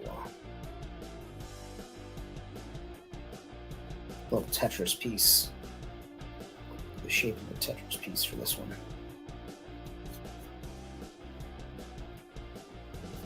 Just clean that up a little bit. So we got the sticky icky. Got the sticky piece of foam here. Guess we will go. Yeah, we'll straight up make this look like a panel. On there, tap that down. Nice. See, this is what I'm starting to get at. Maybe this side won't be so bad. Maybe this side will be different, right? Now. Yes.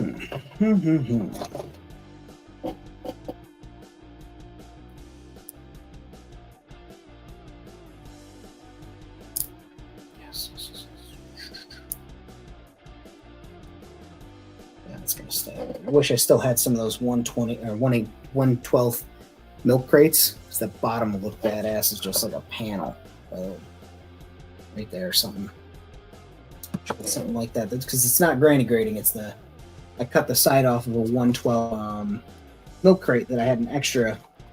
I'm actually sending a bunch of them to Rad for his G.I. Joe stuff so that he can utilize them in a diorama if he'd like. He doesn't know it, but now he does if he watches the replay or if he's here. I don't know. I don't know where he is. He went out for milk and didn't come back.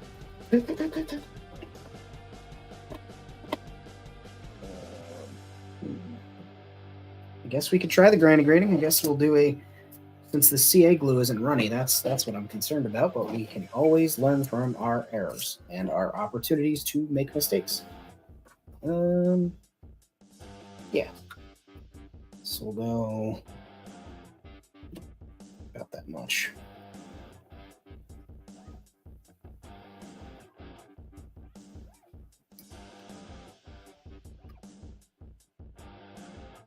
And I hate to have to ask again, is it playing music on you guys' end? Because I had that thing set for music.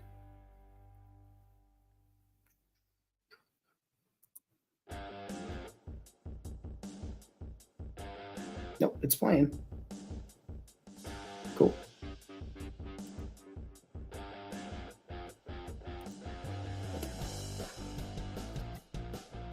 And once again, also thank you to Anthony for his donation of a coffee.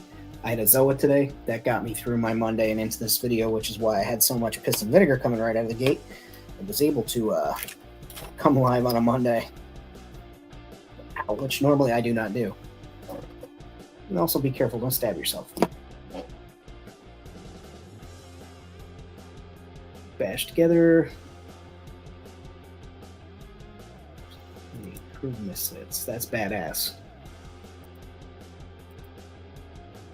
Take a corner room over your garage and starting a whole new world building project. Nice. Ewok and roll, Bjorn. Ewok and roll. I apologize. That was corny. I mean, I don't apologize too much, but just enough. So we're gonna use. We're actually gonna use the blade first. And you hear that, and it sounds like, you know, racing or farting or whatever. It's not gas. It's me dragging the knife across the granny grating, just to add a little bit of deeper tooth before I take this sanding stick that we used previously and scuff this up a bit so that the super glue hopefully adheres to it and does its job. The other side already has some spray paint on it because this is recycled material that I use, so I'll use that as like a primer. But we'll put that there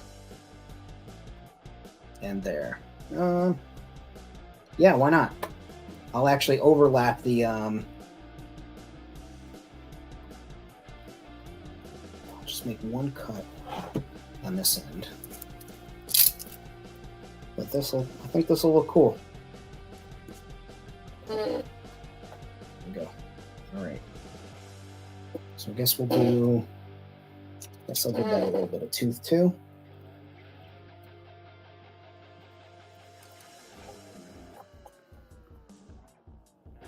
And as far as the YouTube thing goes, I don't know. I think this YouTube thing's kind of tricky. I should try it one day. Yep, got it.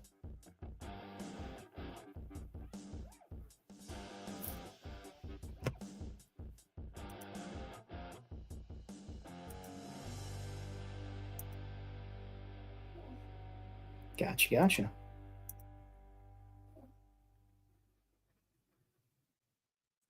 WIW. What does that stand for?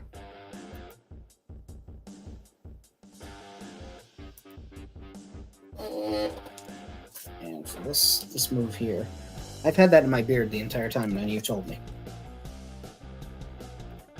So we'll start here. The super glue on the cardboard. Smearing it all where it'll be sticking to. Wild Imaginary West. Gotcha. We love the Wild Imaginary West in this house.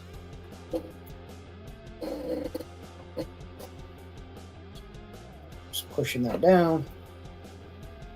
And then we're going to go to the middle. And I'm going to make a little squirt up spot here.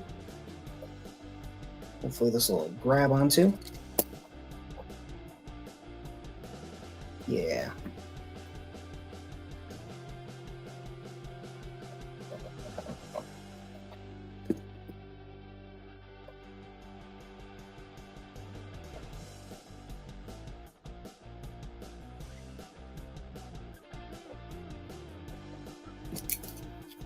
But I do think, even as a creative outlet for people, even if you don't want to be on camera, you don't ever have to be on camera. There's plenty of dudes that don't. You could just have your hands and your voice, or put on a voice changer. Or now there's those websites where you type in your script and then the thing reads your script out loud for you.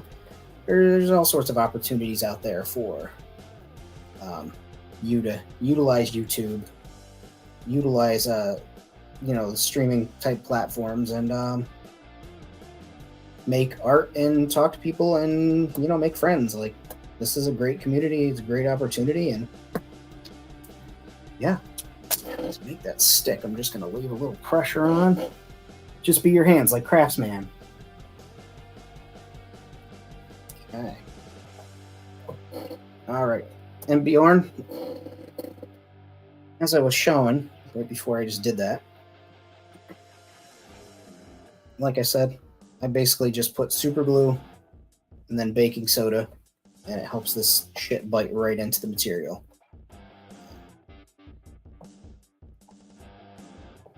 But again, this gel, I wonder if this gel is an even cyanoacrylate. Nope, contains cyanoacrylate. It's got to be something to do with the gel that makes it not froth up and harden.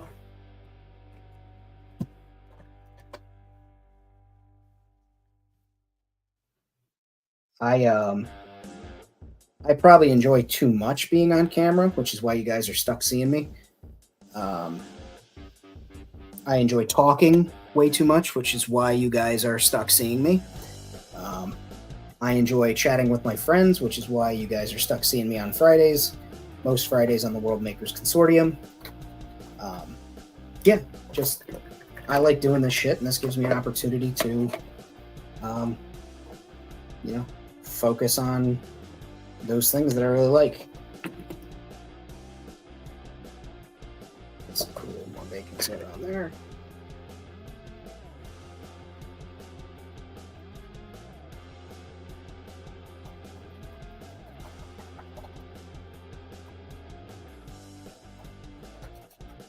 Guess I'm gonna have to buy some of the super cheap stuff.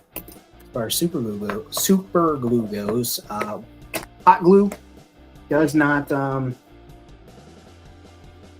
help at all.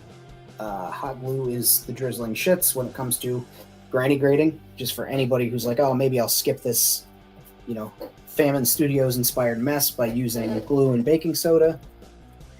I've never tried model glue. Maybe that works better with this, but yeah, it's got to be thin set. Yeah, anything that's cyanoacrylate, that's why I was like confused that it wasn't working, but it is what it is on that. It's starting to harden up as it sits longer, but we don't have time for that. I mean, we do. We literally could take as long as I wanted this, but we're kind of on a roll. Okay. So we got that tacked on there. Just looks like metal grating that we stuck on. This little Ewok was like, yeah, that looks good. That goes there. Why is it there? We don't know. I don't know. I just work here. Maybe I'll put a, yeah. Let's do a strip of the 1mm. That just cuts like fucking butter. Yeah. Do a little tiny strip of that. Square off the tops and bottom. I'll just put a piece of metal. When I say metal, what I really mean this stuff over top of it.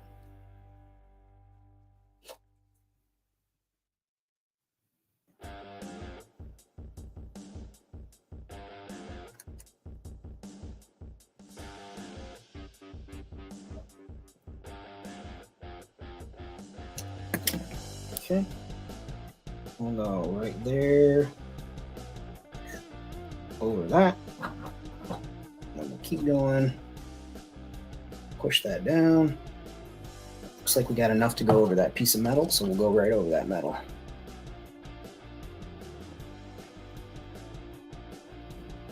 This little guy was thorough when he welded this bad boy on. He didn't want anything going anywhere. We've got enough. Well, we got plenty of that 1mm for what we need. So let's do another strap. This will be maybe a little wider, maybe a little shorter. Some people like it that way. Some people like it long and thin. Some people like it, you know, short and wide. Some people like it long and wide. It's a litany of things you can do with foam. Oh, you thought I was talking about something else. Sorry.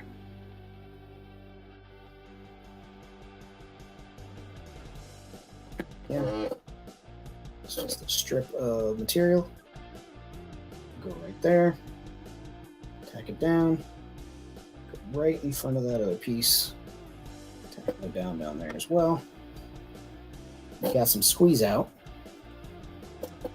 So I think what I'll do is I'll make another panel.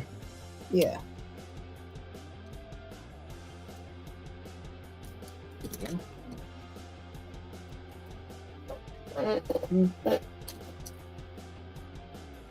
Too wide.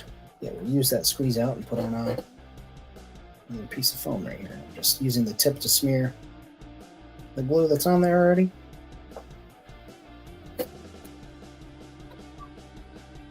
And I do tend to work fast when I'm excited about a project. So if I am flying a little bit quicker than you'd like, or you want me to slow down so you can see something, just sound off in the chat. Yeah. Yep.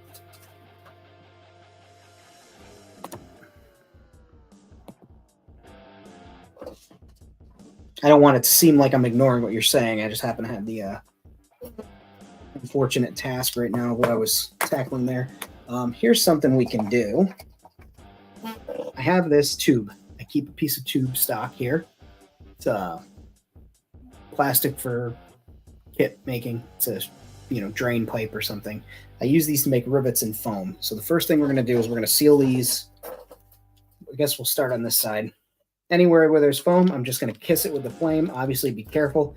If you're a kid watching this at home, get an adult to help you out, please. But just literally just quick back and forth. I'm not letting it hang on any particular part. The second I see any smoke or anything like that, I stop. So that I stopped immediately. Same here, just kiss those. While those guys are warm, what I can do is I can take this open end, press it into the foam, right? And then I just twist, twist, twist. And then pull it out. And it makes a little rivet. Do it again down here on the bottom, push it in, just twist it around, and back it out. Looks like it's bolted on there now. Do the same for this one. And that works out pretty goddamn cool, I think.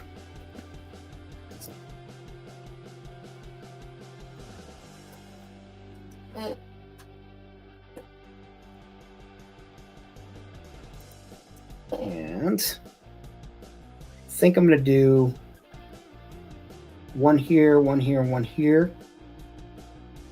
Yeah, that's exactly what I'm going to do. And I'm just going to hit them with a little bit of flame. Again, and that's just warming up the foam. Again, you saw I didn't linger. I didn't hang on there. I didn't stay for too long in any spot. Rivet. Rivet. Famine, you sound like a frog. I know. Rivet. And then the same up here. And then for a kiss again with the fire. For fun, we'll put another rivet right next to it. And then one up there. It's like you really want to hold on to that piece.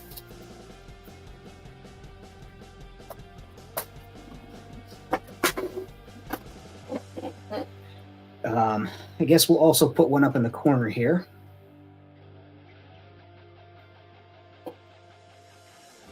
There we go. It just looks like a little extra rivet, and when we dry brush and paint, that'll really pop. I wish I still had, and the thing is I have them. I just don't know where the hell they went to, which is kind of the story of why my workshop is a mess, and I should clean it up. They're little tiny diamonds that I was using for rivets to glue on to one of the projects I was working on. And instead, now I have these big boys here, but I would love some of the smaller ones to go on there. But since I don't have it and I don't want to spend any money on this than what I've already put into it, which is about $3, I'm going to see if I have a tube or a solid piece of stock that's long and thin that I could just cut a few rivets out of and super glue them in place, which is always an option. Some people actually prefer that to what I do. I just want something that's soft enough that when I cut them, it's not going to send them to pile across the room, and that's likely what's going to happen. I don't want to do wood, because wood takes time to saw through. It's noisy. It's a process. I'm just looking through my parts bins, trying to find if I have something.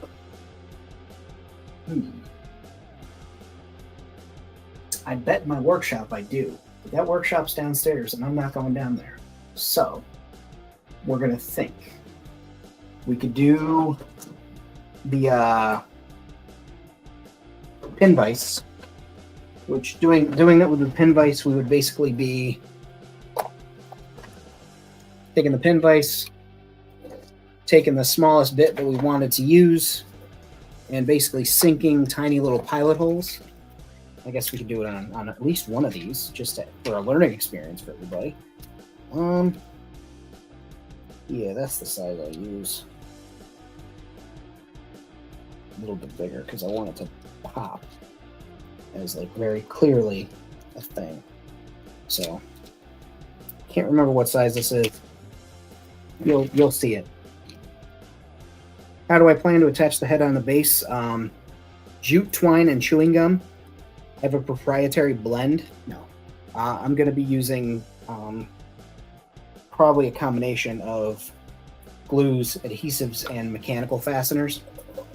For this, you're going to see me use the pin vise, and basically I'm just going to open a pilot hole here,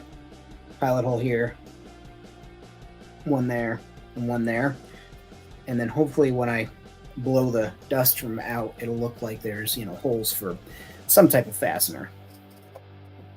Not all of these will be, bolted in place. Some of them will be welded, but I figure a portion of them would be physically fastened in place. So here, right here, just using that pin vise, only going a little bit. Don't need to go through the entire thing. And then I'm going backwards as I back it out. We'll see. Yeah, I think that'll work. Maybe I'll go in a little bit more. Back it out. Yeah.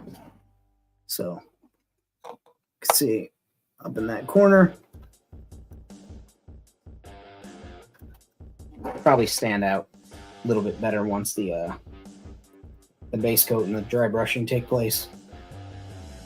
But I'm going to go ahead and do that for the four corners like I called out. This is probably not the safest way to pin vise drill towards myself. This should be on the table. Be smooth or, you know, steady surface, but I'm not trying to point it towards my chest or my heart or my eyes. And I probably should be wearing safety glasses as well. So you should be wearing safety glasses too.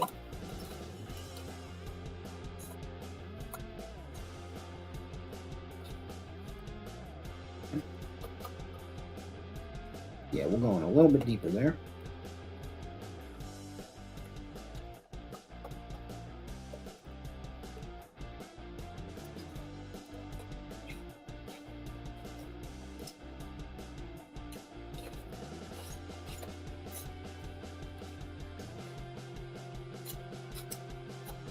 There we go.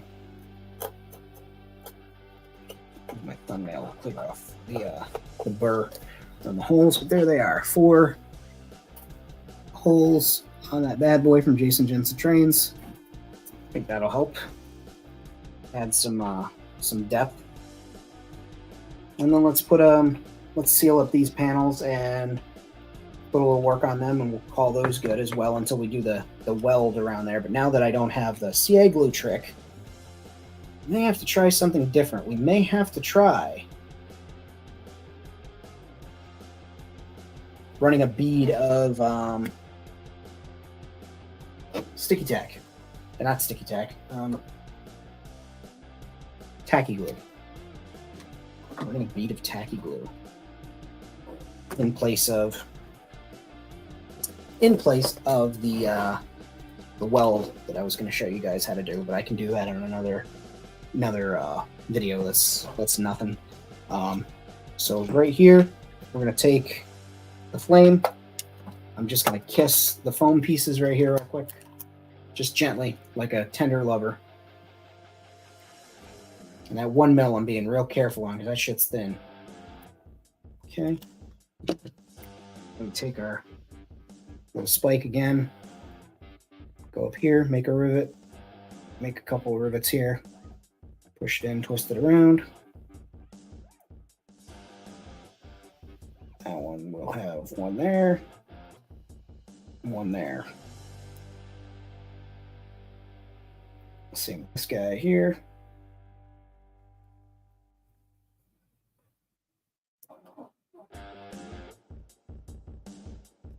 I'm not even going to fuss with that. Maybe what we will do is cut that off right there. An angle. And so we've got, there's little tiny rivet holes in there, which actually makes me happier that I even considered that on the other side. I do want to put one of these. Is this the front railing? Or is this a side railing? Maybe it's not a railing. Maybe I know what this was from. It's not a railing, guys. This was from a G.I. Joe toy. And that piece that I showed you earlier at the beginning, there was a section that this connected to, if I'm not mistaken. Yep. So the bar went to that piece, and then as it turned, there's a rod to move the but anyway, so now that we know that we don't have a railing, which we could, I don't want to use it as a railing now. I kind of want to use it as like a could put that there. Let's see, where we go one back. Too bad that stops that from opening up. Anyway, we're going to put this on here somewhere. Maybe on the side. So we got to ask ourselves, one, what's the point of that there? Right? If we put it on the side, I do like to have at least a little bit of reason behind my chaos. You know, why is it there? What's the purpose? Hmm.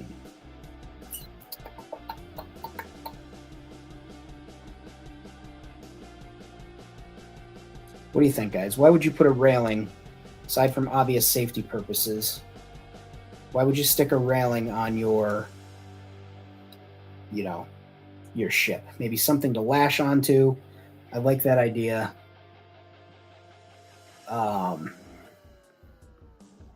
Because attach points are important, especially when you're like basically a walking, surplus store. Think no, that's not a good spot there. That's not a good spot there. Right here on the back. Why is it there? We don't know. But I know one thing, so I'm going to find out which, hi dogs, which drill bit. This will be a good pilot hole. Get your sniffer out of there, my friend. Get your claws off of that, sir. Thank you. Sorry, the dogs are immediately to my side here. I know I will want it closer to the top just for visual, so I'll put a hole here. Spacewalks. I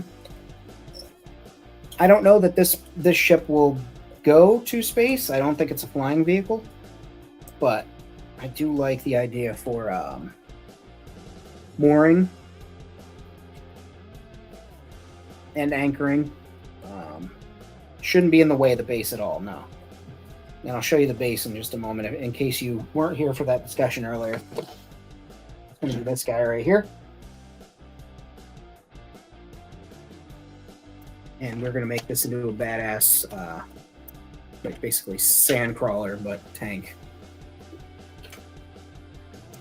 Got, like I said, we got this here, that'll be the starting point, and right there. Perfect. So we got one close to there. Cool.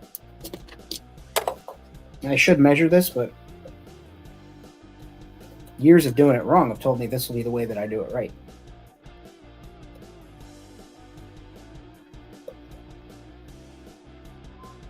Here we go.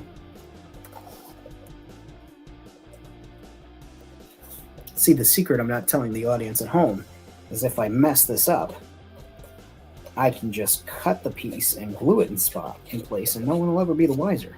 I mean, you guys will know, but I'll just have to find you and, beg you not to tell.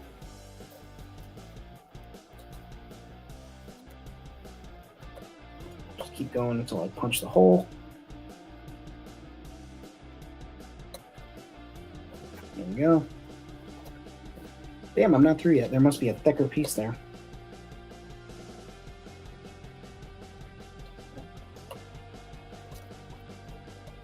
Nice. Yeah, he is essentially a hermit. That's a good point. He's not a hermit crab, but I like where your head's at for that. So we'll go to the next size up.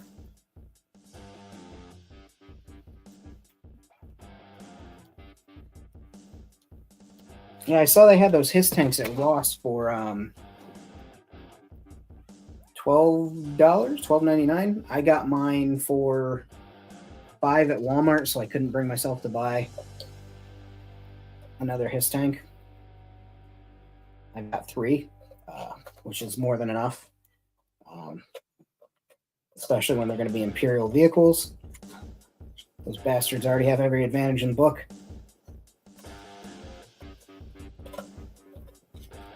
So I need to give them all the advantages. Let's see here. Still not going to be big enough, but we're getting there. Oh, might be onto something, guys. I'm going to jump immediately to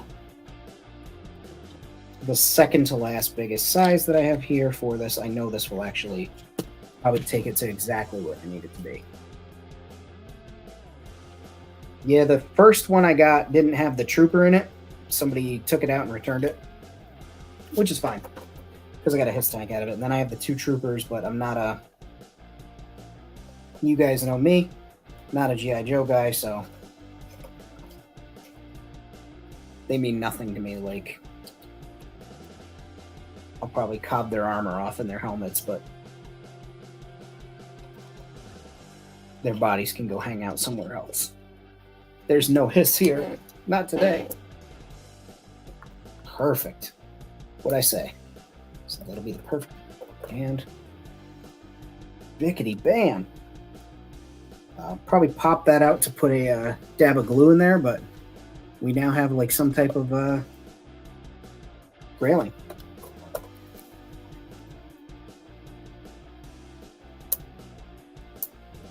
You say 2021. Oh, yes, I saw those figures too. I also saw those figures. Turn into a shuttle pod. That's awesome.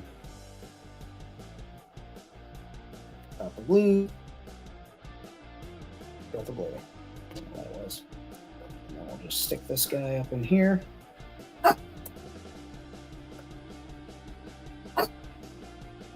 What? Is your brother, he's using your pillow again? I bet if you asked him politely, he might move. He's not going to move. There we go. That's glued in there. Thank you guys for your input. That's awesome. And some type of mooring point is great. That's starting to look unique and different. His brother is on his pillow and he won't give it to him.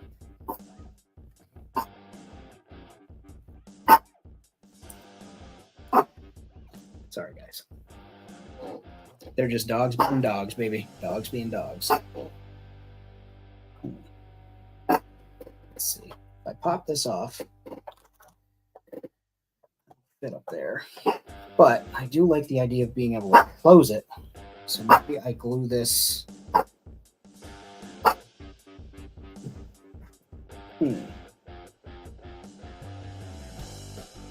I got an idea. All right.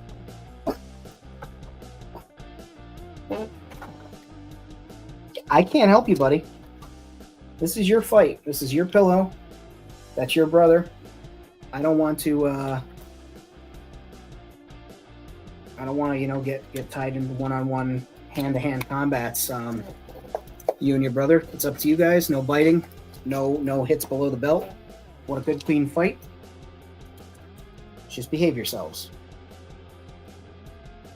Okay. I should be using a saw right now, but I use my nips.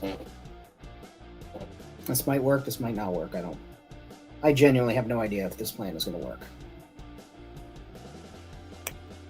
But this is why we use trash.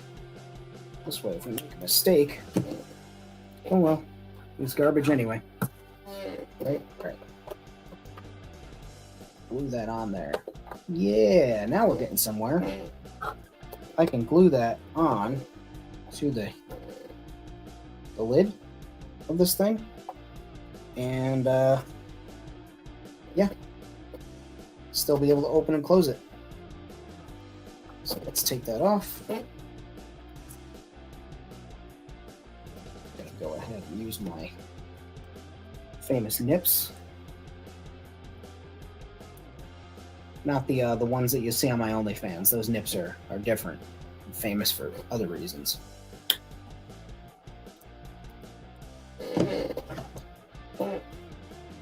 Oh, he got off the pillow for you? I know you didn't say thank you.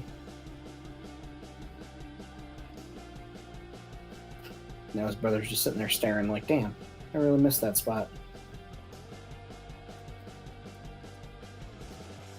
Dogs are a trip, man.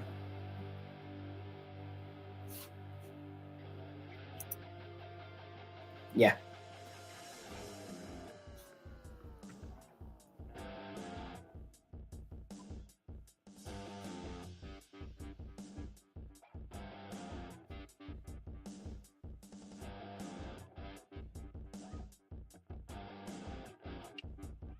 Was that the woman said Iron Man and Iron Man 3?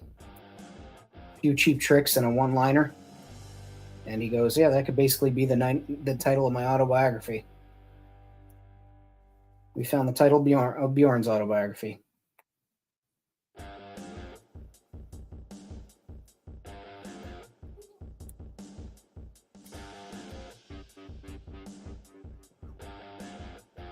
Right.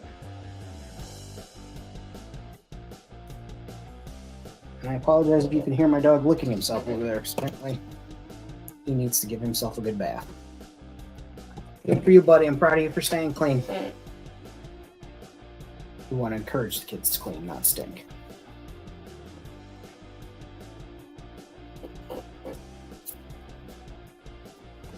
All right, it's just getting weird. Stop. Hey, come on. Thanks, sir. All right, I am sanding the inside of this plastic because it's actually going to be the interior. It's going to grip, if all goes well, to this. All right, so I'm going to do a test fitting one time here. Yep. It's basically going to be send it up.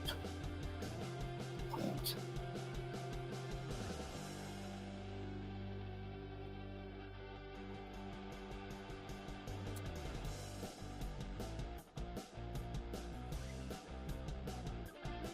There we go. All right, so that's how that's going to work. I'm actually going to take my time.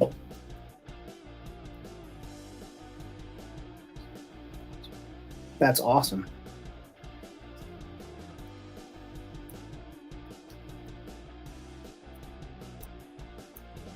You see, I'm just doing the, hey, buddy, again, you don't need to spend that much time cleaning yourself. Now you're just having fun.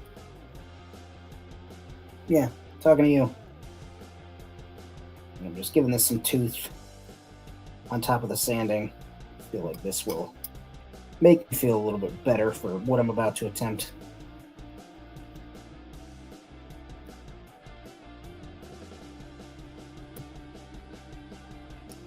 Nice.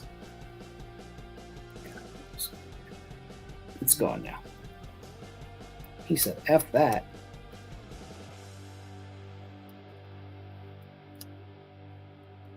Some of the things that say that they're 1/18 scale, and it's like you really got to like fight to get your 1/18 stuff in there.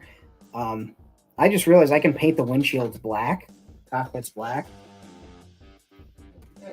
Nobody can see anything in there at that point, right?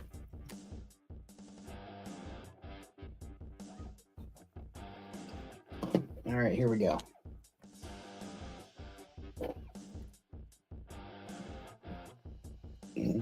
Excuse me.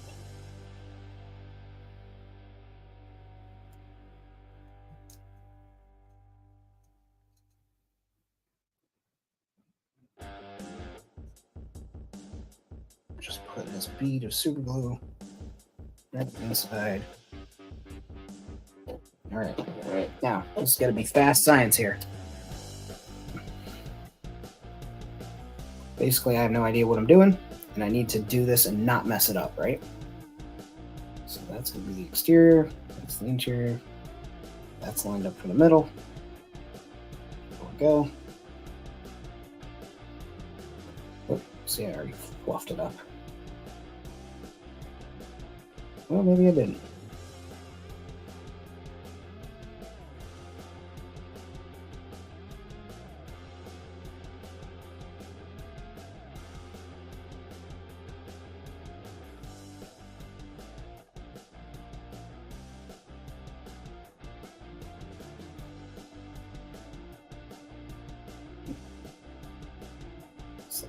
There we go.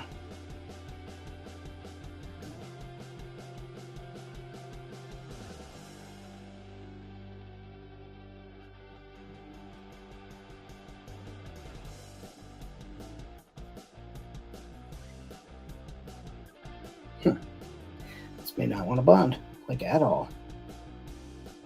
I don't have that runny super glue that I wanted. That's obnoxious.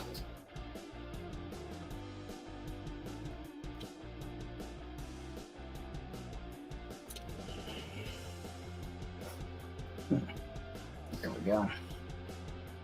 This might just work. Might not.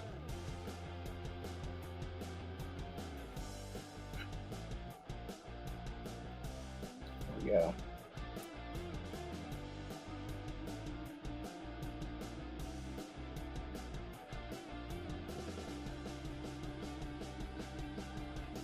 All right.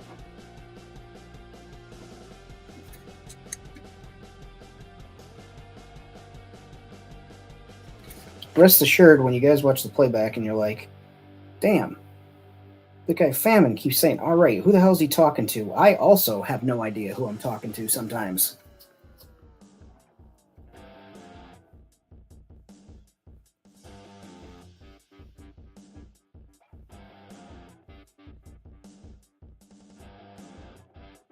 Well, I got it to stick now. It was just a matter of it wasn't getting equal pressure around the ring, so it's pushing out. But looks like we're cooking with gas now, for the most part.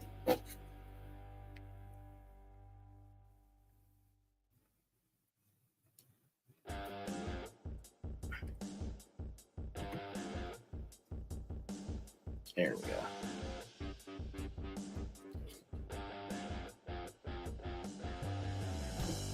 Things are starting to heat up and fuse together. No, not your. Well, not, you're good, man. I absolutely am like a fucking maniac with this stuff. So half the time, like I said, I have no idea what I'm doing. I'm just doing it.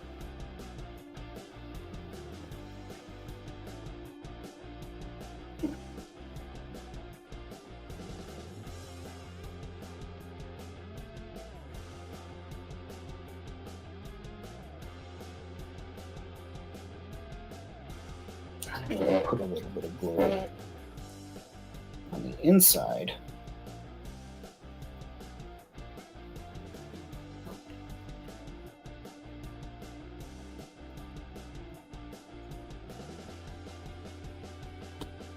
Can't hurt.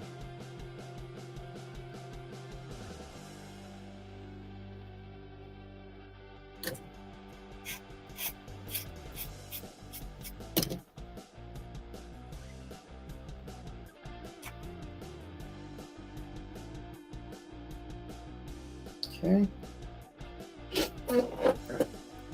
And if this worked, I did not think that through. But I can fix that. That I can fix.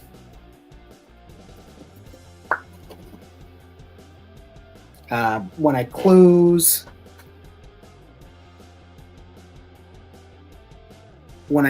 the hatch, or rather open the hatch, the back here gets caught in the hinge area.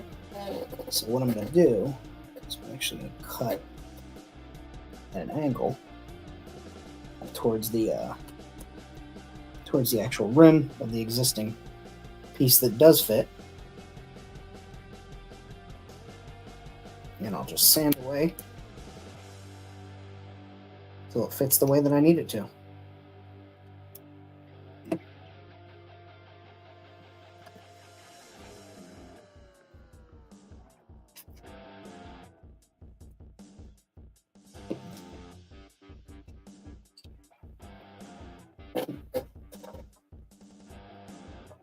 There we go. So now we just got to figure out how to keep that closed. Bet I could sand that. But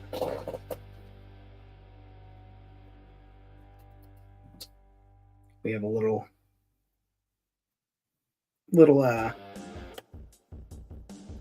decorative hatch defense. So if something comes crashing down, can't lay flat on the hatch. No matter what, it'll be at an angle. How's that? There's my logic.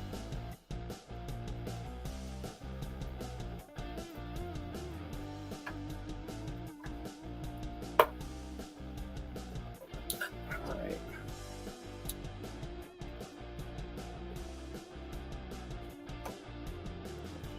Actually, considering gluing that fast too. So I could just do that, but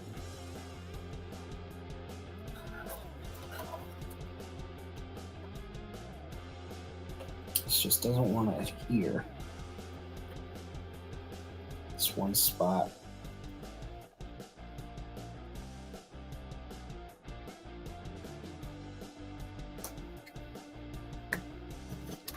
Experiment time.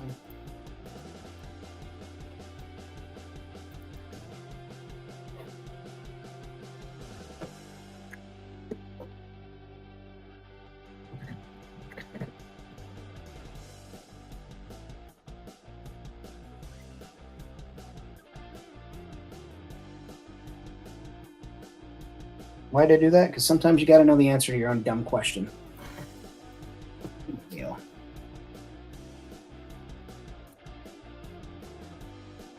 know.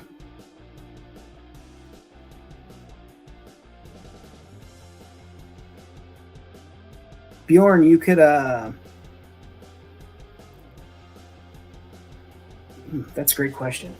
I mean, you could literally do it. I will what I do is I just start with a base coat of whatever, then I dry brush my colors, get everything up to my last color, I do my wash, then I go over top of it with a dry brush of the last color that I applied to bring back all the detail, let the dark sit in the recesses. That's again, that's entirely up to you, my friend. That's a great question, though.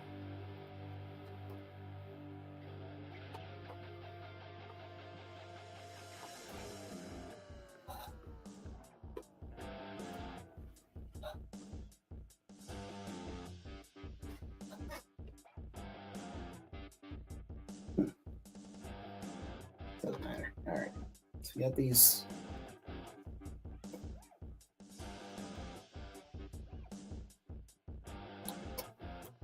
Red, maybe I missed something. I'm not sure what you're talking about. Let's see. Is the Kenner trend? Yeah, I'm not sure, my friend.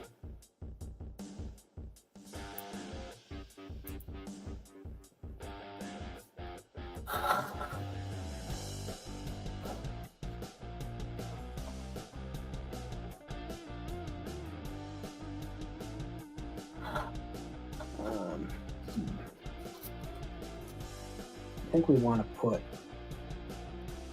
something on the corners of these. I know I do. Do want to put something there.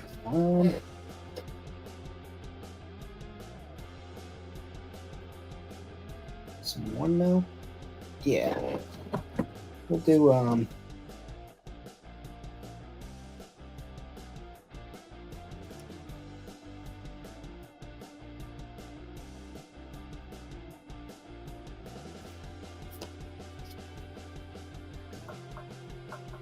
yeah.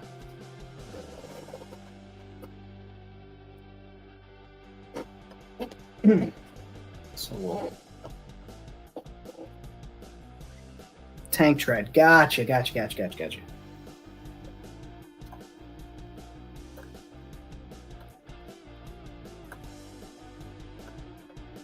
Right now, again, scoring the plastic. I'm doing the corners with pieces of foam to give it like a, almost like you slap some bumpers on the corners. Give that type of feel. I've just got a piece of foam here. I'll do it again.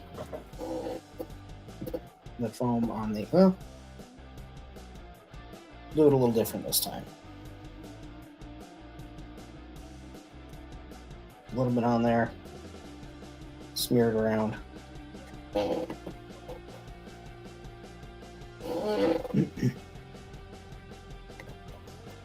And push that on there, push that on there. Okay, so that's all on there. And then we'll put a little bit of glue on here. Smear it around.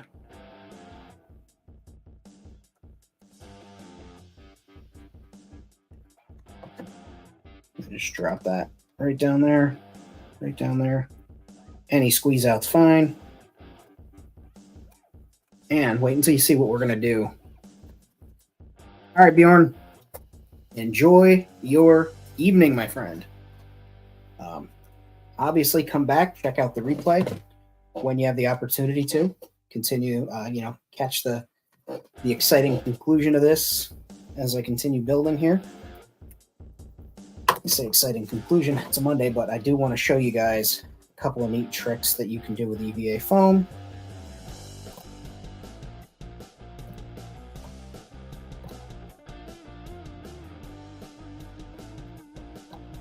Hey, me too.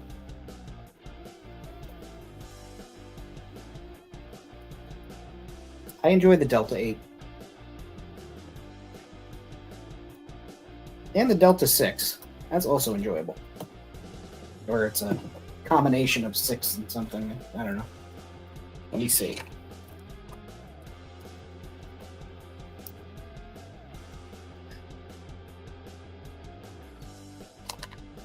I read it on the package somewhere. I'm not doing any reading right now. I'm doing toys. A little bit of super glue in here. I'll put this piece. Make this piece a little smaller.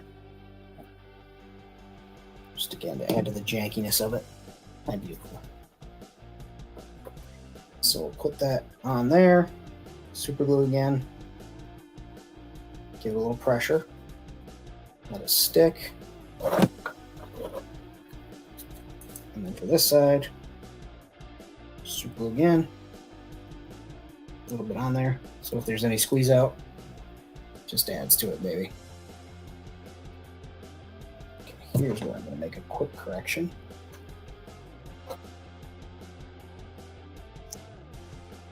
That's why we cut carefully. Got that off of it. Look at that. So we're gonna let that glue do its glue thing.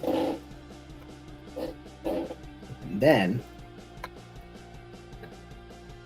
where them doggos at? They are that's my girlfriend. Come here, Rosie. Come here. Come here, Stark. You'll jump up here. Come on, buddy. Ready? Right? Good boy. Oh, good boy, Stark. Say hello. Say hi. I'm on the TV. My handsome buddy. You guys can't see his buns, though. Say hi. Say hello. Oh, he's grunting and he's got misty eyes. Say hello. Oh, hi, Cowman. Oh, come here. Come here, Mr. Cow. Come here, Cowman. You don't want to come over here because you... Well, come back. Give me that Mama Rosie. Oh, she goes. Oh, goodness. Hello. We got the Mama Rosie. She's a pig. Oh, Piggy Rosie. Say hello. This is Mama Rosie. She's beautiful. Oh, oh, she's a piggy. You're grunting like a piggy, ma'am.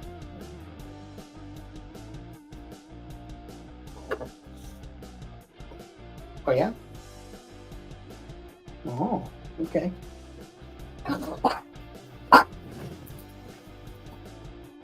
Well, come here, cow. You can't stand there and bark and not come over. Come on. Come on, Cowman. I believe in you. Come on. Come on, Cowman. They miss you too. Oh, Mr. Cowman. Mama Rosie. Come here. Come here, cow. Here, buddy. Cowman does not want to jump up here.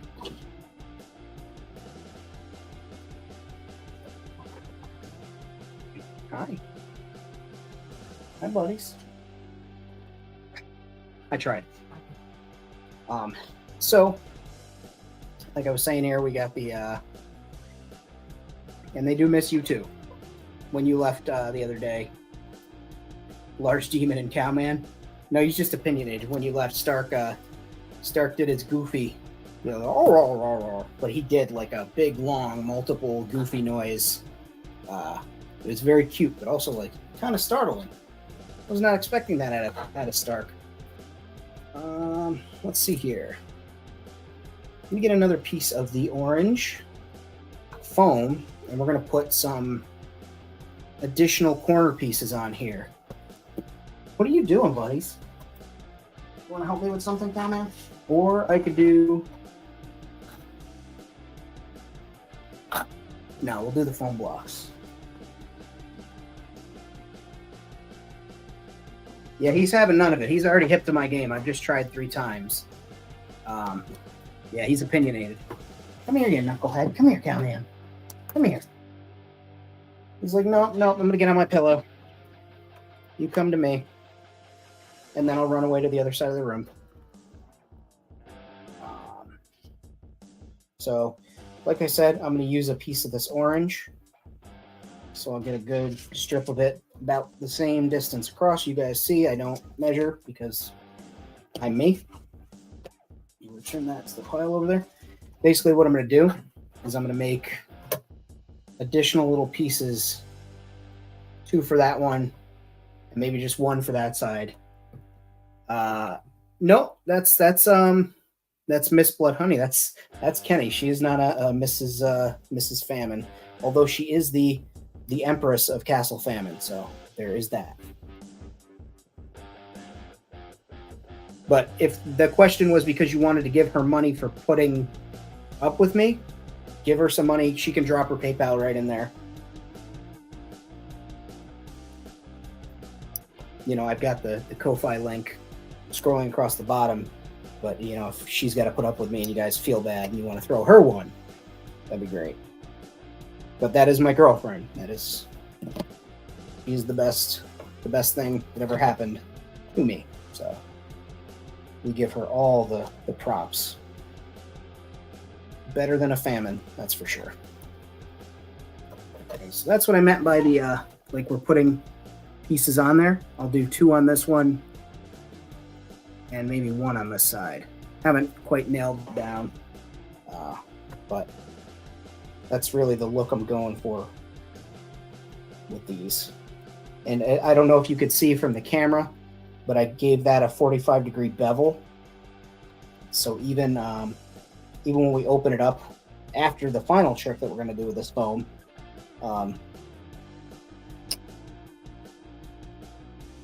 Kenny, these are some of my toy friends. Anthony was the one that I was telling you about that was sending me the emails of his station, his awesome station. Now he's doing some YouTube stuff, some Instagram stuff, so I basically peer pressured him onto social media. I take full responsibility for any and all posts. But I'm teaching them to use EVA foam, which is normally a cosplay and strange craft project, to use it for model making and world building. And one of these tricks is using self-adhesive EVA foam to make plates of metal on things.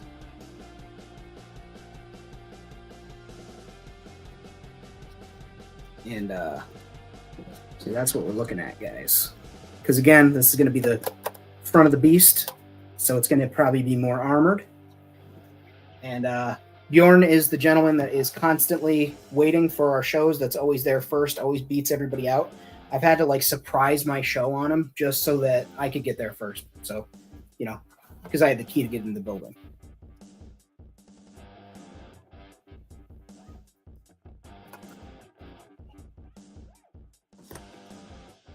And yeah, let's see here. I guess I'll do 2 and 2. I like symmetry. Even in something that I've said a couple of times, I prefer that stays asymmetrical. I do like the idea that these armor pads came from something that was symmetrical. Maybe he pulled it off of something else that had corner bumpers on it and thought that it looked good there. Haven't given it that much thought, but as we build the world, that's what we're doing. So I will put this next piece on here. And this one I didn't bevel. This one will look a little different, and I'm okay with that. I like that. That's what I'm going for. Carefully. Go. All right. So the trick. First thing we want to do is push down on the EVA foam. We want to make sure it's all stuck. It's down. It's adhered to the other EVA foam. Now, you're doing this before we seal it like we were doing previous to. You're going to take your extremely sharp blade. You're going to sharpen it. I'm going to sharpen mine right now just for, showing sake. And again, I can go back and when I edit this into a shorter video, you'll be able to see. But sharpening the blade so it's nice and sharp. And then you're basically going to make all your nicks and your cuts, scratches. Make sure you go into that second level. Cut across there. little zigzags, chips, dings, push that blade in, you know, make nice wedges. Now, then you take, hey, Rad, what's going on, brother? Then you take your flame or your heat source. It's got to be a heat gun or fire to do this part. And then you just gently kiss it with the flame to seal it up, and it opens up those cuts.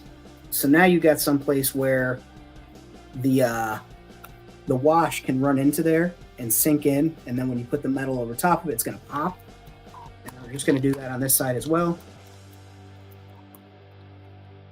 And any smoke you see, that's just from the super glue underneath that was getting hit by that. And then I'll actually tack that little corner down with a little bit of super glue because I peeled it when I was cutting the paper off. No big deal. But that is how you make that happen. And so if you're doing like cosplay and you make a wrist guard or shin guards or helmet or whatever out of foam, you can score it up and rough it up with a knife, and then when you go over it with the heat, either the heat gun or the flame, it opens up those marks and allows for really good weathering and really realistic looking damage to the metal. I did more of that on the front because I figured the front will just be, hitting brush and vehicles bouncing off of it and all those lovely things. So that accounts for why there's all the scratches and stuff versus on the sides. Maybe I'll put a scratch there. But I want to think of a symbol for here on the front that's going to be a piece of armor that's similar to this. I'm thinking maybe doing this symbol with, I'd love to use the granny grating, but it would look terrible. It would look absolutely awful. Always careful with the open flame. That's why I'm only using this, and I also, baking soda next to me. Put it out if I need to. But yeah, anybody playing along at home, like I already said, if you're under 18, get a parent, and if you don't feel comfortable doing it, don't do it. So something to go on the front here. I thought about making this same template out of card, gluing it in place, and then putting a couple of pieces of foam on there, which the more I say it out loud, the more I want to do. But I also do like the idea of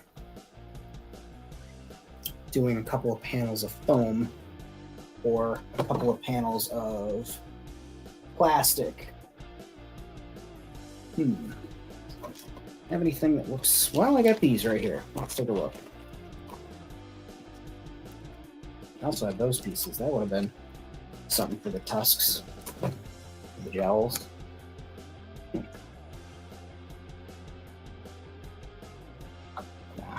But yeah, those would have been cool. Right down there. Or vice versa.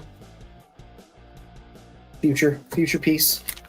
We've got squares. Oh, I got those pieces too.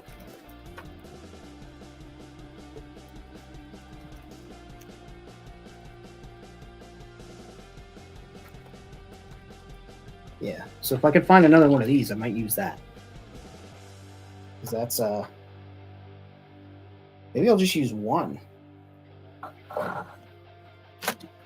That kind of looks cool. Gives it an off-balance, a little bit of more of an off-balance flavor. Yeah. Again, I'm a sucker for symmetry. And I don't want it in the center because that really looks like a nose, and that makes it more like a helmet. Let's do the old dump the baggie out. These bigger pieces I'm not going to be able to utilize for this, but we've got... That could be a piece. Yeah, that's going to be a piece right there.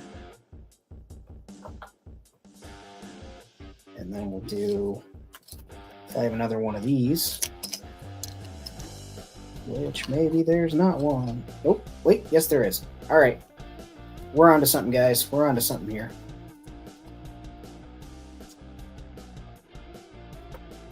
Okay. There's that piece. So that's a no on that, but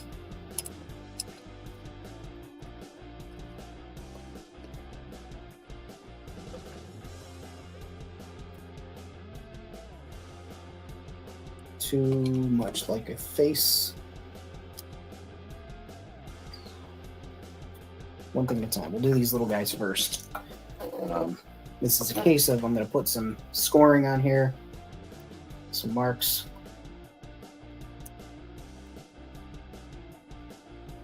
Like the orange. Oh, no. This will all get painted over one base color and then go from there. I'll do all my weathering, my washes, my all that lovely stuff once it's been sealed. The orange is cool, but I think due to the amount of orange and dusty, rusty tones that this world of Gimmick is, or the planet of Consequence is going to have, I think orange might not be the color for that world, for a vehicle in that world. I don't know. We'll have to see. Okay, so I got that on there. And that doesn't interfere with anything. So that was good placement.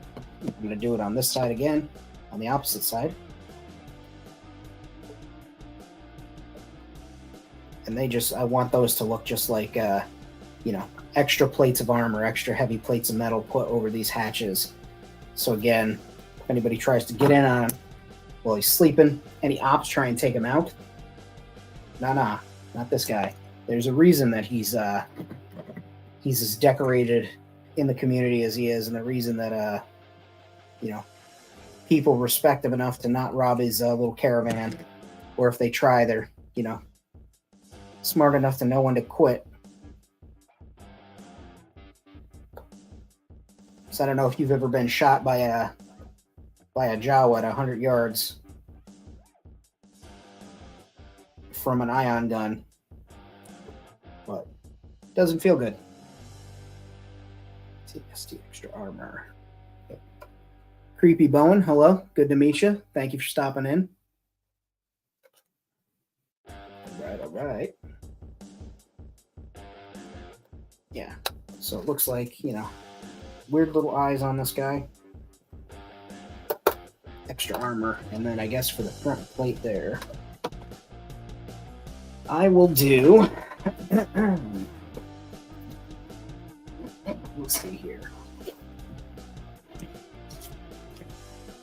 One down towards the bottom of just extra.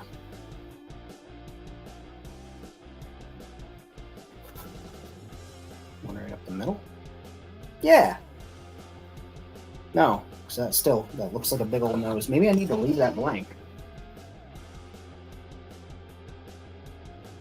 I know we've got the triangles on the sides of the tank. I wonder if I tie that in with the quote eyes. Yeah. Yep. All right. Now we're getting somewhere. You guys say, well, famine, I thought we were somewhere to begin with. And I say, you're right. Mind your business. Okay. And we go like that.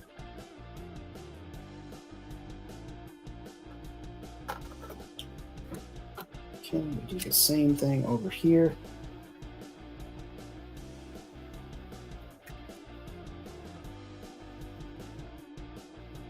There we go.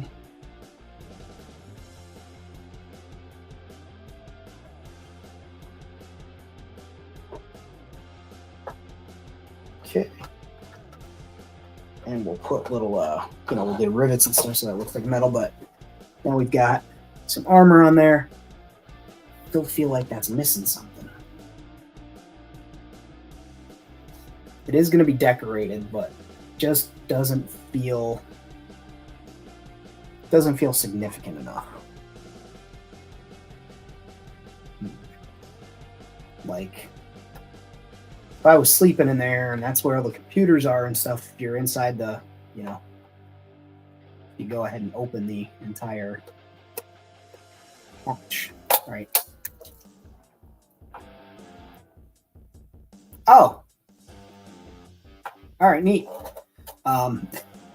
Just lost a piece, but that piece needed to come off. If you're, sitting there, that's where all the I would hope the heaviest armor would be, but we're going to put something there. We got to put something there, right? Triangle piece? No, that makes it look like a face. Superman symbol? Nope, also makes it look like a face. Well, I think that looks too much like a face. But if I put that there, it looks like a lion, cat of some sort.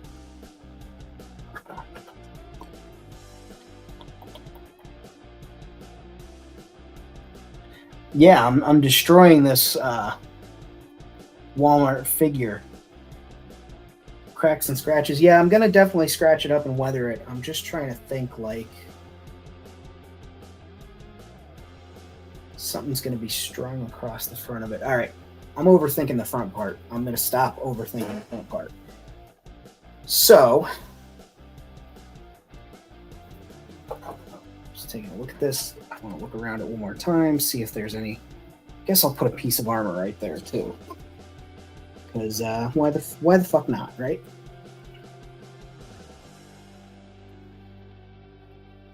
All right.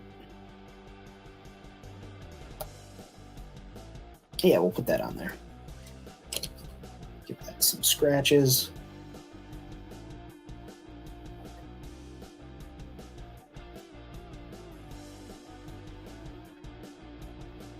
Utah piece of the center.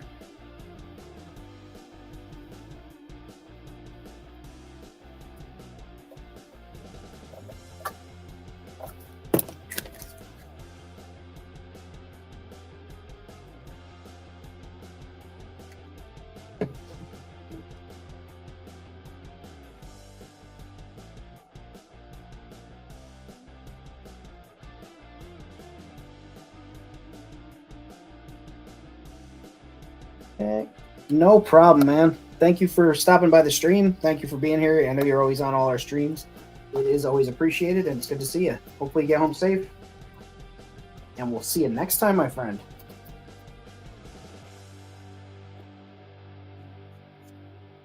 There we go. I know what I can do.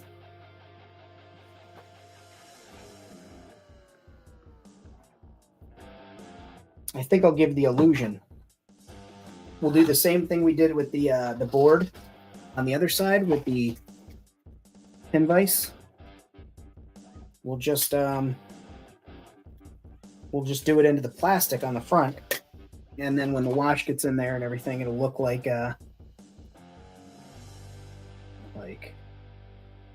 yeah, it'll look like there's fasteners there, and probably be a net across the front, but that's for a future issue. So I guess we'll give myself a good starting point. Put that in there. Just twist that around.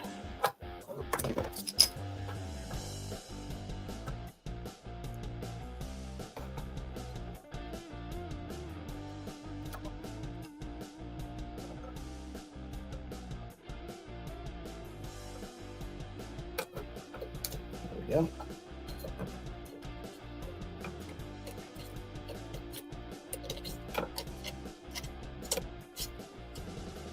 There we go. And then we've got a little tiny dimple, which makes it look like there was a rivet there, or is a rivet there. We'll just go around and repeat the same thing in the four corners of this bad boy, maybe. Maybe we'll make 6. You know, we'll do one here. And we'll do one here.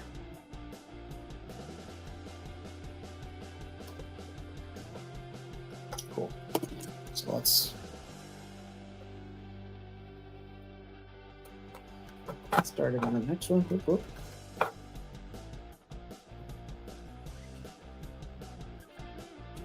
And I honestly prefer the pin vise over the drill. When I was talking about model making, somebody asked me why I don't just use a drill. Pin vise, you get a lot more control than a drill. A drill is liable to bite into the plastic and pull it right into the piece that your pin vise, you know, you're using the pin vise to punch your hole into. So I like the pin vise over the drill for most things.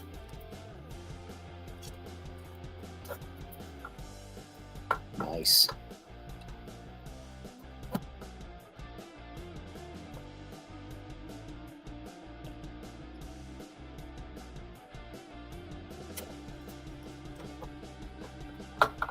Okay. You set it right down there.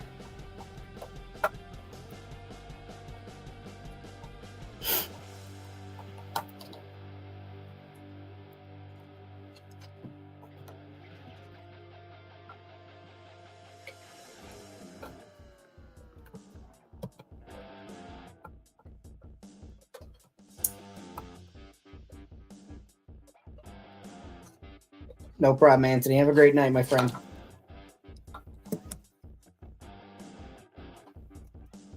There we go. So I've just added those rivets, which gives it the appearance that there's like another plate bolted onto it, or maybe there was a plate there previously. So I am happy with that. Now,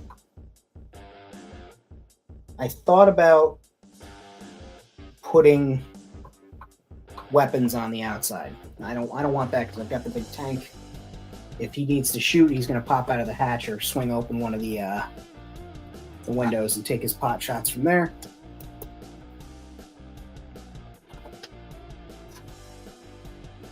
I have an idea for much later when I get the extra pieces, but thought about maybe adding a arm to this, like something to pick up with. Neither here nor there.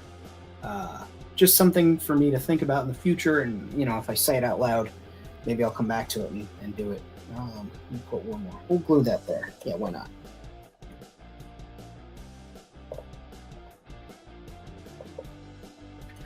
Just adding random panels at this point. Oop, that one's not getting added.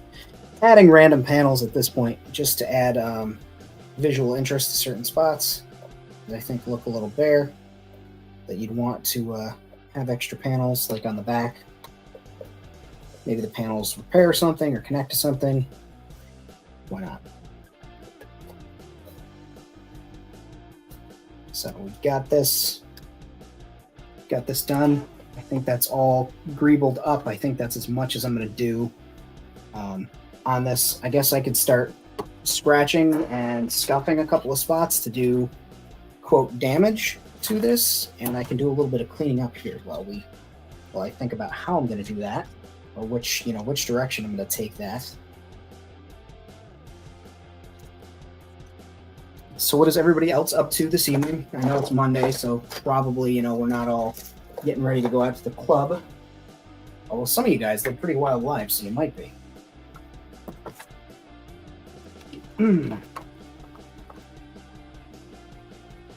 I am just doing this wonderful, wonderful project here.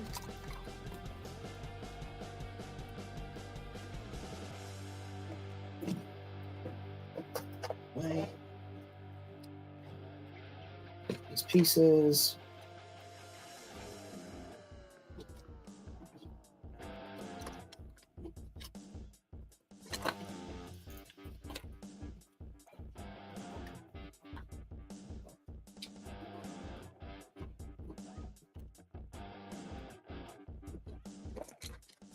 Save them because again, they're useful, and I find them very handy to have all the the pop out sections of these card kits and Jason's wood laser cut kits. You saw how handy those bam. Oh, nice. Awesome.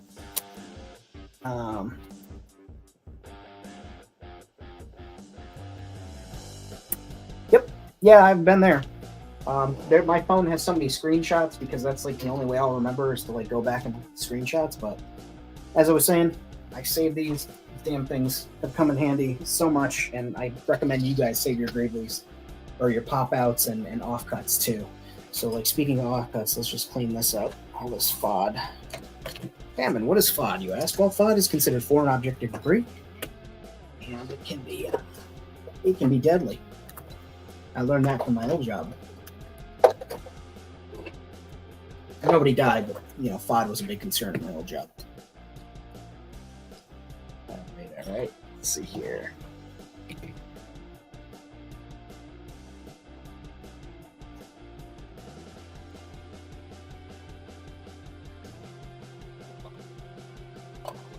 And I have a garbage can, which I keep directly under the table, because the DOGSs decide that they want whatever is in here, and it belongs to them. Mostly Cowman, who's the biggest criminal out of the bunch when it comes to that. Rosie is a close second.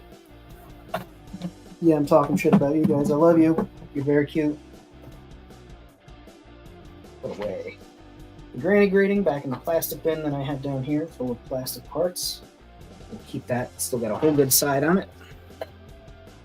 So I will take the guns that it had on there, and I'm just going to put them elsewhere. They can fuck off. They can go in a bin for another build at another time. They don't need to be included in this anymore. They've served their purpose. They've lived their lives.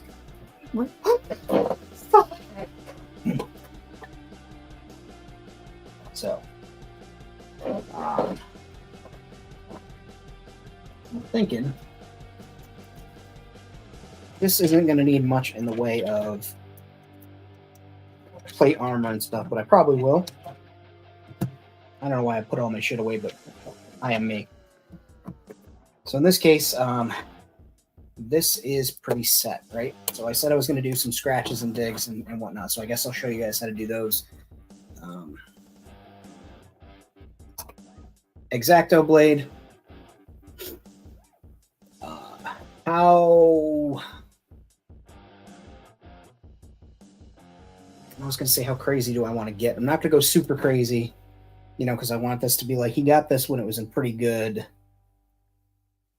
shape, right? It's not awful. It wasn't wrecked up. He, wanted it for a reason. So we'll just do a couple of, like a deep groove. Make it look like it was, something physically hit it there. The classic. Turn it into a little X.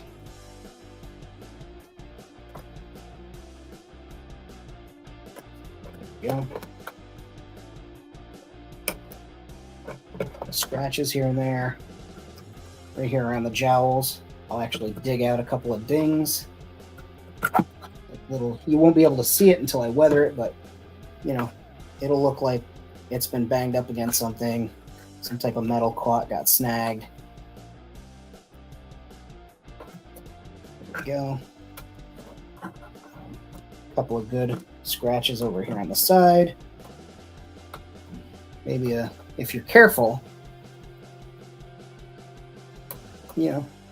just dig out a nice, you don't want it to be symmetrical, perfect like a drilled out hole.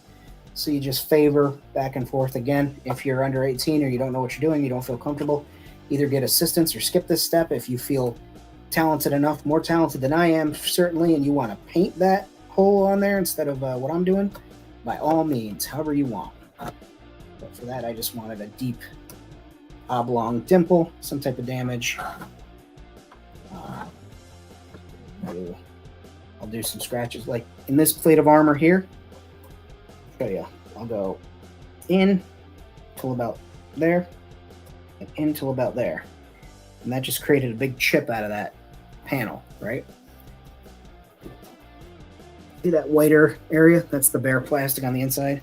So I'll just do that again a couple more times, just so that it adds visual interest to what we worked on today, more so than just the panels. So that's world building. Part of world building is telling a story with the items that you're populating this world with, right? It's not whether or not they have access to onion rings and hot running water in your display or actual plumbed in plumbing in your dioramas. It's not about that. It can be for you, but for most it's the things that make up the world, right? So then this here the... Yeah. I'll hit this corner, do the same thing, damage it up a little bit, put some deep gouges, maybe some just straight up slashes. There we go, put 5 of those in, and then I just drag my knife over, and it creates a nice little weird textured area that could be, you know, visually concerning, as it were. Like, hey, what the hell happened there? You know, was that shot off? Was it chopped off? Was it, you know, lazed? Somebody get injured when that happened? You know, the usual questions that you think of when you see a tank with damage still up and about, rolling and rocking and causing chaos.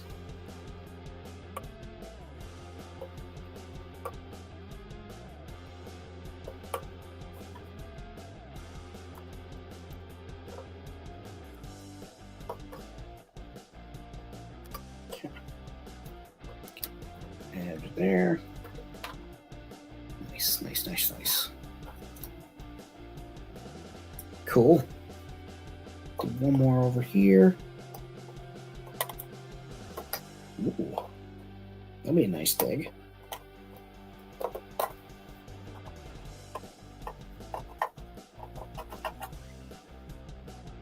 Right.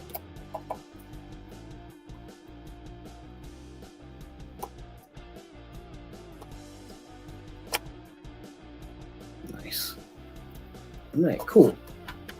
So that's taken care of. That part of it's done, right? That's going to be the head of the beast, as it were. I'm going to consider extending that blaster. I have a Star Wars blaster that's triangular shaped at the end too. I think I can safely use my crafting saw to cut that off and then affix it to that, so it's got a little bit of a extension, but also it's kind of funny that this, you know, just rolls up and all of a sudden gets zapped. So when that comes to me, that'll come to me. On the back here, once this is attached, there is a hole. You guys can't see it, so I'll pick it up. Where there used to be a little crane that I took off of here, it wasn't a crane, it was a drill. I'll probably run a hose of some sort, like corrugated hose into here, because this will be fastened, not fascinated. It might be fascinated, we don't know. It'll be fastened in place, and so the hose won't ever worry about bending or breaking, and we can swing it around and give it some character, another visual thing to look at and be like, oh, what's that for? Why does that exist?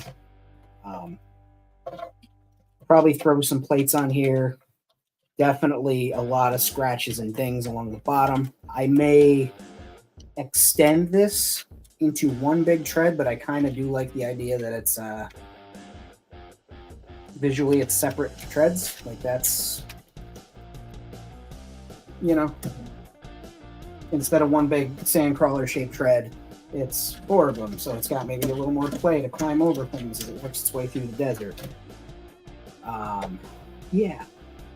Maybe add some greebly. So I guess I'll just get started on scotch brightening this. That's not super exciting, but it absolutely needs to be done. So I have a sticker back here I need to finish removing. That's been a pain in my dick for the past few days. Thank you. You know what? You get a gold star for that, Red. Thank you for that. You get 1 gold star.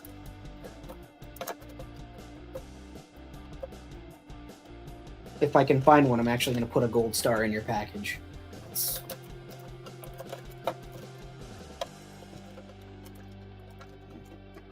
It's going to have to be one of these things that I just come back to and chip at and chip at and chip at as far as the sticker goes. Because I don't like that noise it was making. Scotch Brite, my favorite, you know, and most trusted friend in all of making plastic except paint. It is a process, but this makes the process a lot easier. I could go crazy. I could get out all the sandpaper. I'd get a stack of each different grit of sandpaper that I like to use, all the way up, down, and backwards. But for what I'm doing, Scotch-Brite. Green Scotch-Brite pads. Scouring pads.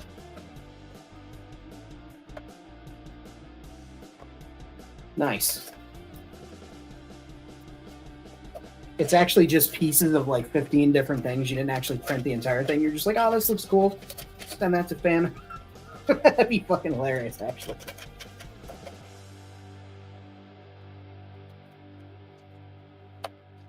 Crack jokes at my expense on my show, you fuck. I don't know how loud that is to you guys. I apologize if that's like blowing your eardrums out. Let me know in the chat, and I will mute my own microphone. You guys can just chill to the sweet sounds of rock music that I have playing.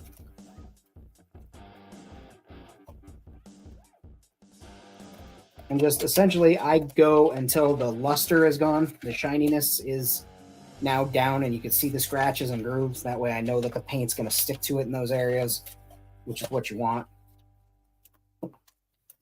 And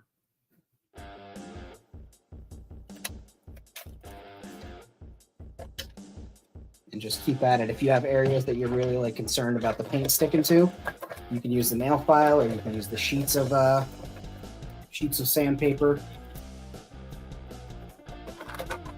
I just really like the Scotch-Brite. I'll probably come in with a sanding stick or nail file, whatever you want to call it, and take up these front forks, just because they, they would be hitting shit all the time, bumping into things, maybe even running people over or into the side of ships. We don't know. We don't know how this guy parties, man. Before anybody asks, Famine, is he not your character? Do you not know what he does? I do not know what he does yet. Thank you for asking. I'm glad somebody else is concerned, because I am sure as fuck concerned.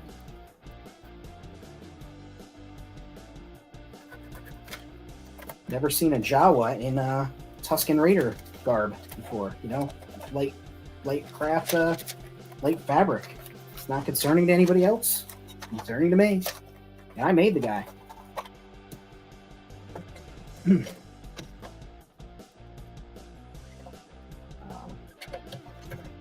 One thing I am going to do is, even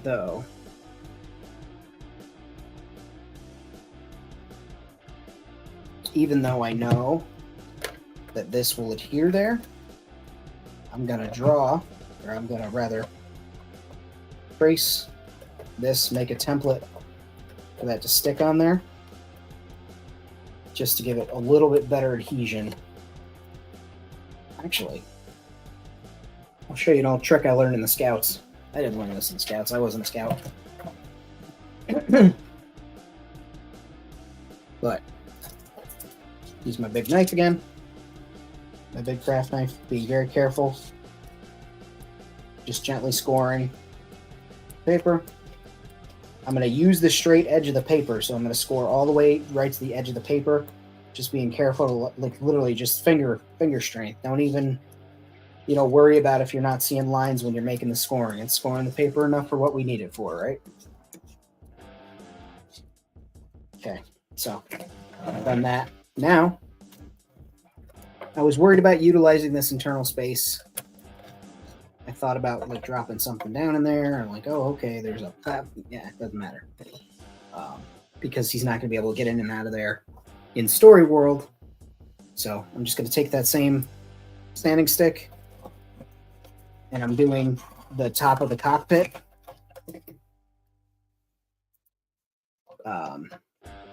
Doing the top of the cockpit here, as you can see. I'm just scuffing that up so that it will look like glue, right? I really want all this glue that's going to be on here to really do its job. But so here's my fun trick that I didn't learn at the Scouts. Got our bottle of super glue. You're going to go around the perimeter. Squeeze it out. Just a tiny bead. Make sure you take good care of your corners. Keep that tiny bead going.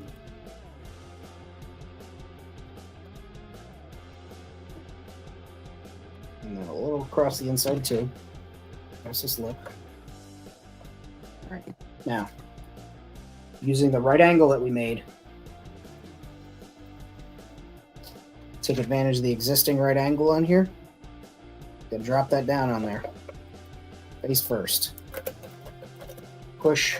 I'm just going to push all the way around. Make sure that sticks to there. Give that a couple of seconds to grab, but I mean, it's already super glued on there.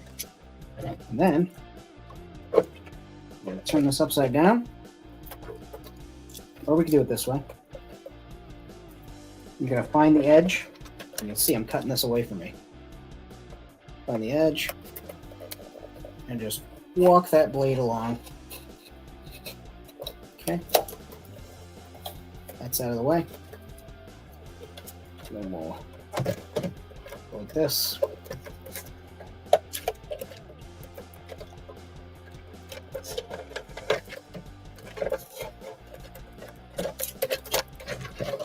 That's out of there. Sharpen this up again. Again, coarse and define. Paper and foam, specifically foam, will really fuck up your blades. So you want to sharpen it multiple times. And then as you can see, I'm again just riding that plastic's edge, letting the knife do the work. Same over here on this angle. Oh, no, I just tore the paper.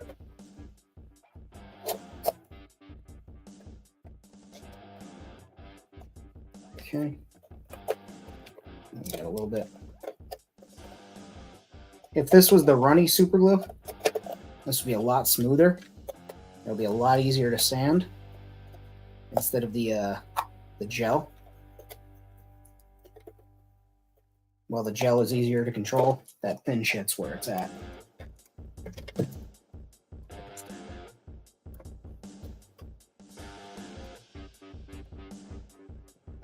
Right. I guess I'll put a little more super glue there, even though it just delaminated itself and didn't tear off. Basically, you take your very sharp knife and you walk along the edges of the plastic with the knife. You get all the excess paper off, and if it was that runny super glue, this paper would be hard as stone, which this may eventually turn into. And then you would take your sanding stick and you just come along like that, which is fine. You can still do it with the gel. Doesn't matter too much, but you just get a slightly different result the other way. All right, so now we've made a little platform for that. I'm going to put a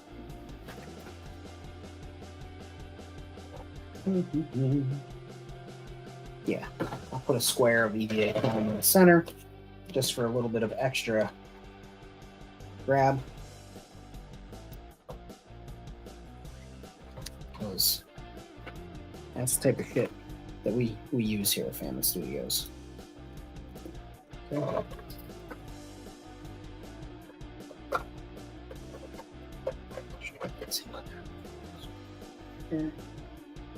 It's going to sit there, right? So it'll sit in the back here. Hell yeah. Hell yeah, brother. And what's super cool is there's a nose ring in my nose. There's a seam line on the plastic because it's two pieces factory together, and the same on here, so I can line them up when I glue this in place. That's going to be super fucking handy. So right now, I'm getting ready to do the big glue, the big stick together. I'm actually just going to really scuff up anywhere I think this is going to contact that. Okay. And just do a little. Make the noises. All right. So I'm going to run a bead of super glue across here. Oh, we're almost running out of super glue. Looks like they don't put as much in these as they do the other shit, huh?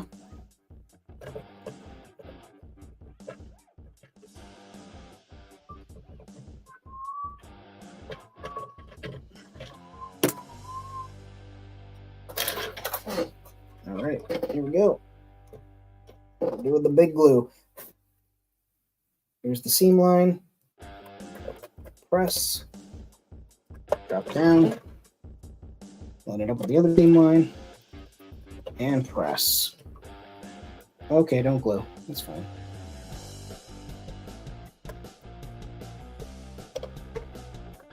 There we go.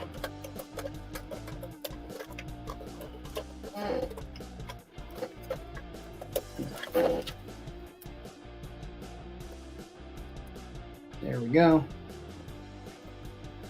Oh, I see what's going on now. I see. This ring is actually in the way. So we'll use my snips and probably my pliers to get that ring out of the way. Because we don't need... It's like the socket ring for the legs. And the pelvis, I guess, for assigning human anatomy to this vehicle. So I'm just going to cut this right out of here. And this is the real. You guys get like the real, unfucking filtered mess that is famine customizing things. Yes, we keep snipping. And yes, I will run a vacuum cleaner in here because of the pets, and also I don't like stepping on shit when I'm barefoot in my room, or even through my socks.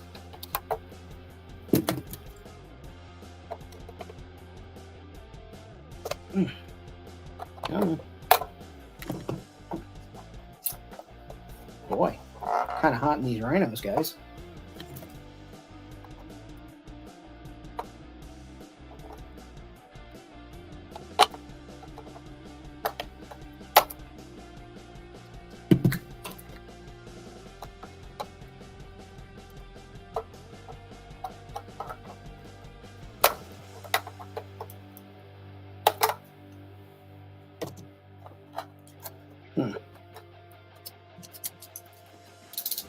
Yeah, pretty much, especially if they're sharp, or like what I've done to it has made it sharp.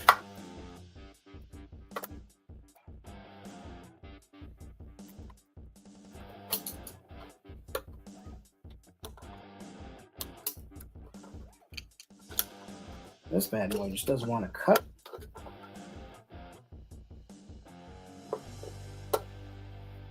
Here we go. Ouch. See, I should be wearing safety glasses. I said it earlier.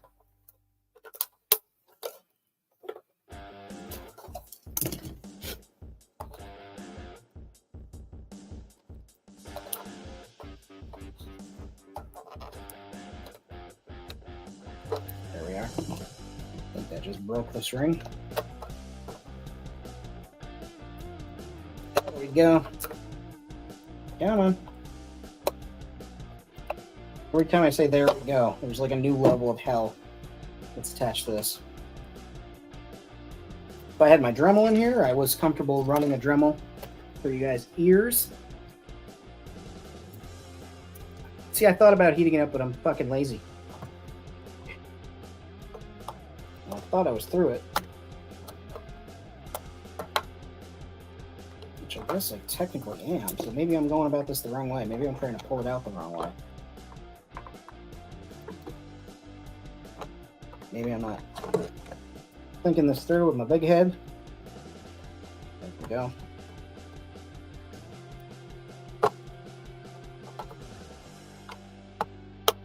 I see why. So there's a lip around the inside. When were you going to tell me that, Rad? Yeah. When were you going to be like, hey, Famine, there's also a fucking ring on the inside? Then you're gonna be like, I did tell you. Told you to heat it up.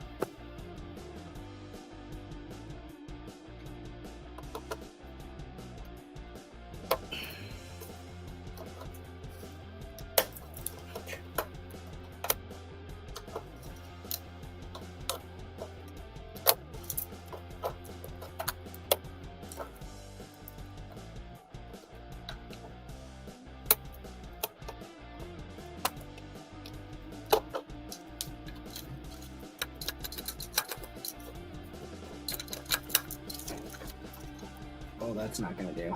See?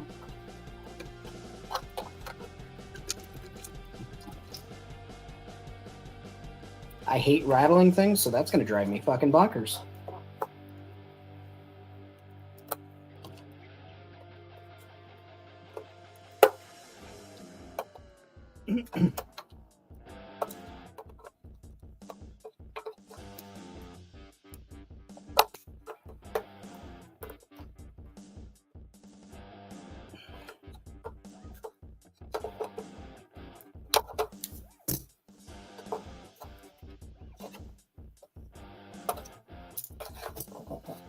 Yeah, right?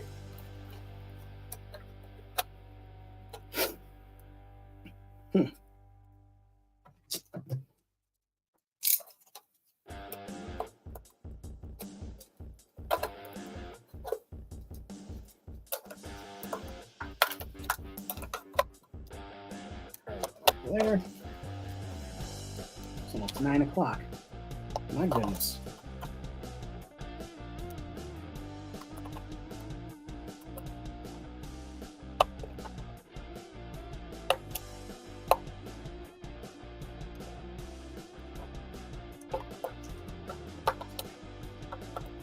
So, while I'm whittling away at this, if anybody wants to go check out, I do have, I know some of you guys do F with the 6-inch figures, the Black Series. I got a bunch of Black Series up for sale. There's a couple of customs there too that are available. I'm just like, make me an offer. There's been quite a few reasonable offers. I've helped people out, so if you see items are commented as sold, that does mean that they are sold. But the other stuff, I'd be glad to, take some good offers on and get them out of my house because, quite frankly, I'm just tired of looking at them. That's all it really boils down to. You want me to flush after I do what to my bottom? That's more or less what I'm doing right now, is trimming it flush.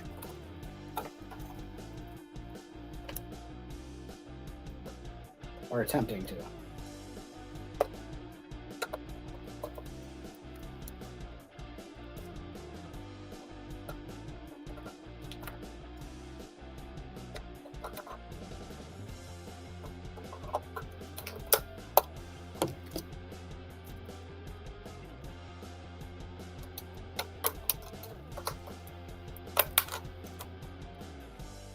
There we go.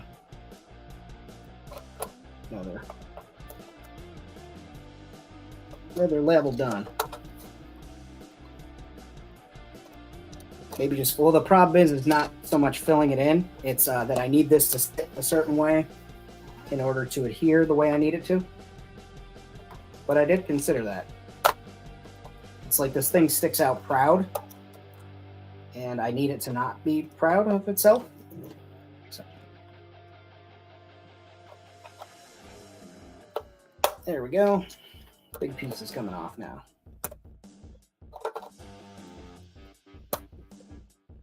Scared himself.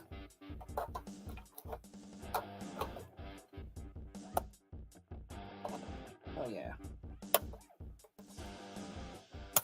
Let's go.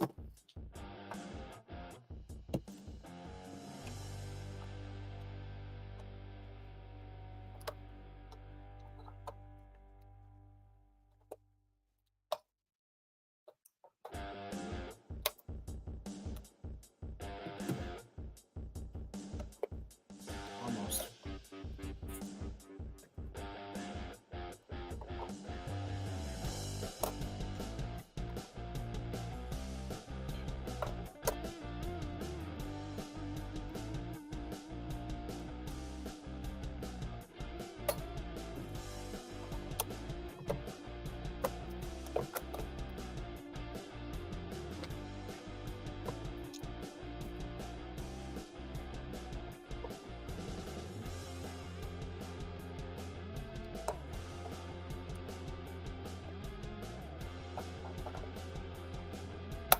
These aren't flush cut, but they are stronger.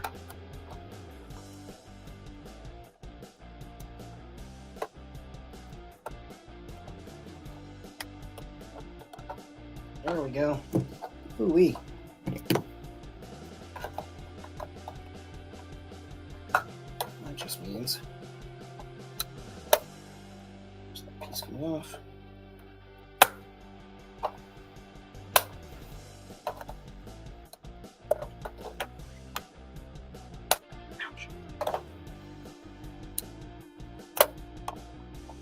Keep her coming.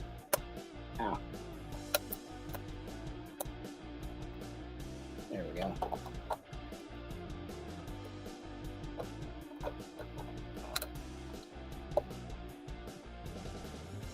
Snips.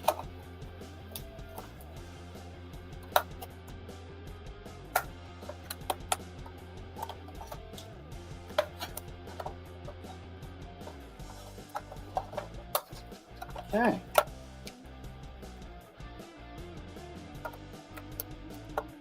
I know this is the most riveting goddamn video.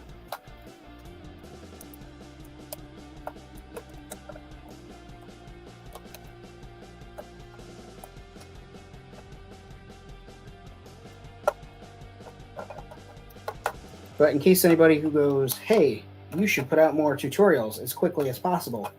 Saw how long it took me to do this shit. Alright. So. Round 2. Fight. So now we're going to have to change some stuff, right? Because this is going to need to have some super glue on it. This is going to need a new bead of super glue. That's going to need some new glue.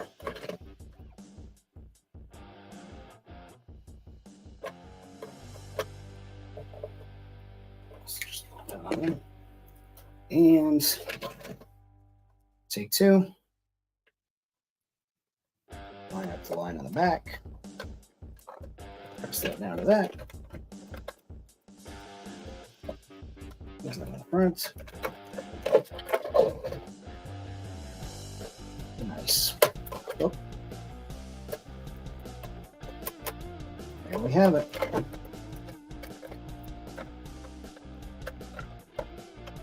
And I'll just hold those for a few minutes until it fastens. I'm sure I will when I have the thinner super glue, the thin set super glue. I'll come back in and put it down in there and do the baking soda as a bead, just so it's super strong. I don't know when I'll be picking that up. Probably tomorrow when I go to the post office, but neither here nor there. So, we now have this little, you know, devil of a device.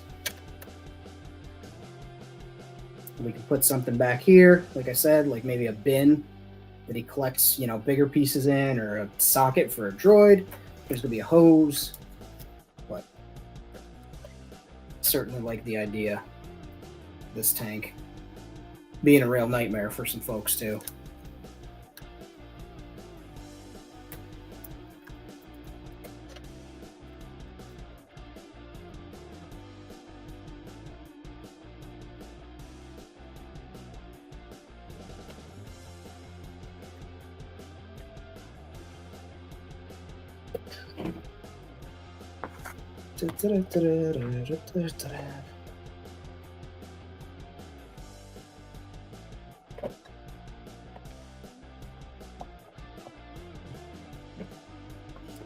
I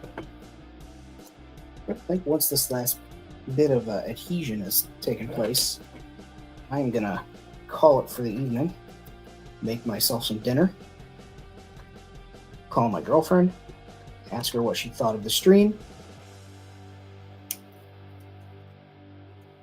She was here making some friends. That was very nice of her. I'm glad she stopped by. So it was cool when, you know, people that you love come and see you doing some of the things that you love. Wow, this shit does not want to bond.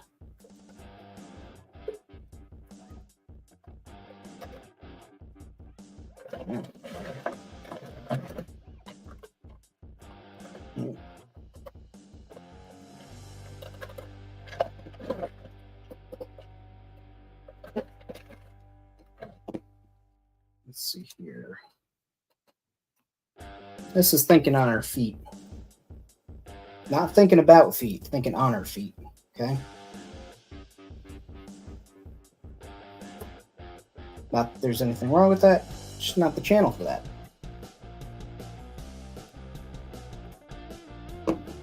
So it seems like I'm getting... There's no seems like. That's exactly what's happening. Getting some squeeze out on the back here because that foam is kind of plush. So I'm going to do the one thing I know will work in lieu of the baking soda trick for now. Let's put a piece of cardstock there. Make it overlap the two materials. Soak up that squeeze out. And stick the two bastards together.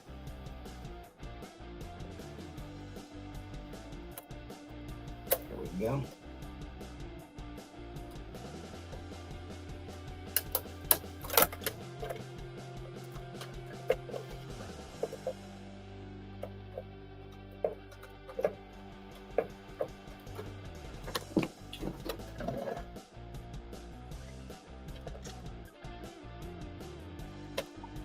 Yeah, it's gonna have to get fastened a little bit stronger than that, but we'll get there. Anyhow, there she is. For the time being, I will probably plug away some more at this. I will try and film it, make this into one big supercut, or maybe I'll go live, but that's the idea. Hope you see the vision. Put that up there. Yeah. All right. Thank you guys so much for tuning in. This was a ridiculously long live. About 3.5 hours. The time does indeed fly when you're having fun. If I taught you something, or you just, you like me enough, please feel free to hit up that ko-fi.com, ko-fi.com/famine-studios. If you already came into the video and you still haven't, hit that like button. Always appreciated. Never expected, but it's really good to get that engagement, and it helps push my video higher in the rankings to get more eyes on it. That's the way the algorithm works. Hit the bell button if you want to know when these streams go live. I usually stream on Tuesdays. I guarantee stream at least once a week, unless, I'm dying.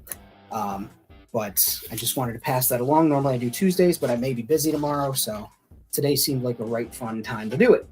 As always, I appreciate you.